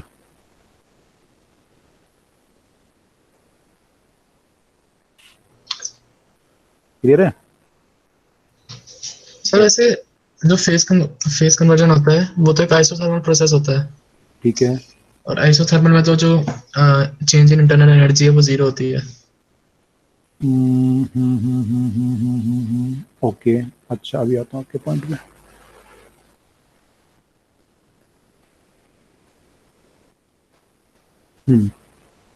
अच्छा, आप क्या बोल रहे हो कि आइसोथर्मल प्रोसेस है तो चेंज इन इंटरनल एनर्जी 0 होगी। आइसोथर्मल प्रोसेस पे चेंज इन इंटरनल पर एनर्जी यहाँ तो गैस ने वर्क किया है ना, एक्सपेंड करना है। नहीं, वर्क तो है ही, वर्क तो ठीक है। वो कह रहे हैं कि चेंज इन इंटरनल एनर्जी 0 क्यों नहीं आया, ये बोल रहे हो ना आप? Yes, sir. भाई चेंज इन इंटरनल एनर्जी 0 कब होती है? आइसोथर्मल प्रोसेस में। Yes. आइसोथर्मल प्रोसेस कौन सी? जब एक गैस है उसका टेम्परेचर T1 से T1 रखा है, Yes. तो उस केस में। लेकिन यहाँ पे क्या है? यहाँ पे पहले लिक्विड था, वो लिक्विड से आपने उसको क्या बना दिया? गैस। Yes. तो क्या आपको लग रहा है उसकी एनर्जी, इंटरनल एनर्जी सेम रहेगी मॉलिक्यूल्स की? No, sir, चेंज हो जाएगा। बढ़ेगी ना। तो वो भले ही उसकी स्टेट, वो टेम्परेचर सेम है, लेकिन तब भी इंटरनल एनर्जी बढ़ रही है। तो जो आप लेटेंट हीट एक्चुअली दे रहे हो, कहाँ जा रही है? उसकी लेटेंट हीट बढ़ाने में तो जा रही है, Yes, sir. Sorry internal energy बढ़ाने में तो यूज हो रही है, और प्लस ये जो एक्सपेंड हो रहा है उसमें यूज हो रही है। तो जब फेस ट्रांसफॉर्मेशन होता है तो उस टाइम पे प्रोसेस जो है आइसोथर्मल होने के बावजूद जो है इंटरनल एनर्जी चेंज हो जाती है। क्लियर है? Yes, sir. हमने जो पढ़ा है थर्मोडायनेमिक्स में वो गैस के लिए पढ़ा है ना, यहाँ पे गैस थोड़ी है, तो लिक्विड से गैस हो रहा है, हमने तो गैस से गैस पढ़ा है। क्लियर? Yes, sir. ओके, दूसरी बात ये ध्यान रखना, यहाँ पे इन्होंने दे दिया था कि work done in the process is 168, इन्होंने दिया हुआ है यहाँ पे, लेकिन कई बार देते नहीं है ये। तो उस केस में क्या करोगे फिर? अगर दिया हुआ नहीं रहेगा, क्या हो गया भाई? अगर दिया हुआ नहीं रहेगा तो उस केस में क्या करोगे?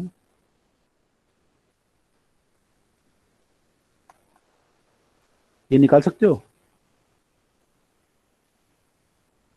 इन the process of the expansion. कैसे निकालोगे ये? 1 ग्राम पानी आपने हीट दी और ये बन गया वेपर, तो वर्क डन कैसे निकालोगे इसमें? Work done in the expansion ये लिखोगे P V2 minus V1। Yes, sir. ये प्रोसेस क्या होगी? आइसोबारिक होगी, Yes. क्योंकि एटमॉस्फेरिक Yes. प्रेशर पे काम हो रहा है ना सारा। आइसोबारिक होगी प्रोसेस, Yes, sir. तो P का वैल्यू कितना आ जाएगा? 10⁵ Yes. और V2 माइनस V1 करना है। V1 तो नेग्लिजिबल मान सकते हो आप, गैस तो है ही नहीं वहाँ पे, खैर 0 या 1 मान लो, 0 मान लो। V2 कितना होगा? Volume of the this thing. 1 ग्राम पानी जब गैस बनेगा तो कितना गैस बनाएगा? STP तो नहीं है ये, STP लिखा है यहाँ पे, टेम्परेचर तो कुछ लिखा नहीं हुआ, एसटीपी मान लो, चलो अगर एसटीपी पे है तो कितना बनाएगा वॉल्यूम? 18 1 ग्राम। ग्राम। 18 ग्राम जो बनाएगा वो 22,400 बनाएगा, ये करोगे ना? Yes sir. 1 ग्राम जो बनाएगा 22,400 बाय 18 करोगे, या लीटर में लिखोगे तो 22.4 लीटर करना पड़ेगा यहाँ पे। मीटर क्यूब में करना पड़ेगा फाइनल तो आपको 22.4 लीटर बाय 18 आएगा ये। और अगर आप एसआई यूनिट मीटर क्यूब में करोगे तो डिवाइड बाय 1000 करना पड़ेगा, इतना लीटर आएगा ये। डिवाइड बाय 1000 करोगे तो मीटर क्यूब में आएगा, तो 22.4 डिवाइड बाय 18 और डिवाइड बाय 1000, आई थिंक ये करना पड़ेगा। Yes sir. इसको सॉल्व करके देखते हैं एक बार कितना आता है। 3 जीरो कट गई तो कितना आ गया? 100 आ गया ऊपर, तो ये आ गया ऊपर 22,4 बटे 18। इसको सॉल्व करें जरा, तो 18 से काटोगे तो कितना आएगा? ऐसे कर लेते हैं यार, बच्चों वाले तरीके से करते हैं। 22 40 18 1 करोगे तो 18 44 आ गया, फिर 18 36 2 बार चला जाएगा, 18 दूनी 36, फिर कितना आएगा? फिर आएगा आपका 14 में से 6 गए तो 80, फिर ऐसा आएगा। तो मैंने कुछ ऐसा कुछ आएगा, तो इन्होंने जो निकाला होगा एक्चुअली प्रोसेस इनका ये रहा होगा, है ना? हो सकता है इन्होंने कुछ वैल्यू वगैरह कुछ मानी हो, बट टेम्परेचर वगैरह फिर देखना पड़ेगा यहाँ पे एसटीपी है कंडीशन या नहीं। हमने एसटी मान ली यहाँ पे कंडीशन, तो अगर टेम्परेचर वगैरह दिया हुआ है मान लो वहाँ पे कुछ, तो उससे आप कर सकते हो। तो आपका जो आ रहा है वैल्यू आपका तो 18 चौके 72 124 के आसपास आ रहा है ये जूल, राइट। बट तरीका उसका यही है, तरीका आपको ऐसे करना पड़ेगा। क्लियर हुआ? Yes sir. तो कई बार ऐसा भी होगा कि वैल्यू दी नहीं रहेगी आपको, तो आपको खुद निकालनी पड़ेगी ये वैल्यू। तो आई होप कि यहाँ तक सबको क्लियर है। फर्स्ट ऑफ थर्ड नेक्स्ट हमने एप्लीकेशन शुरू कर दी है, कुछ क्वेश्चन हमने 3 क्वेश्चन कर लिए हैं। कल की बाकी क्वेश्चन हम कल की क्लास में कंटिन्यू करते हैं, तो कल मिलते हैं दोबारा, फिर कल या परसों जब भी क्लास होगी, and let us continue with this thing. ठीक है, चलिए फिर मिलते हैं। Very good night to all, good night, take care all, मिलते हैं फिर कल की क्लास में।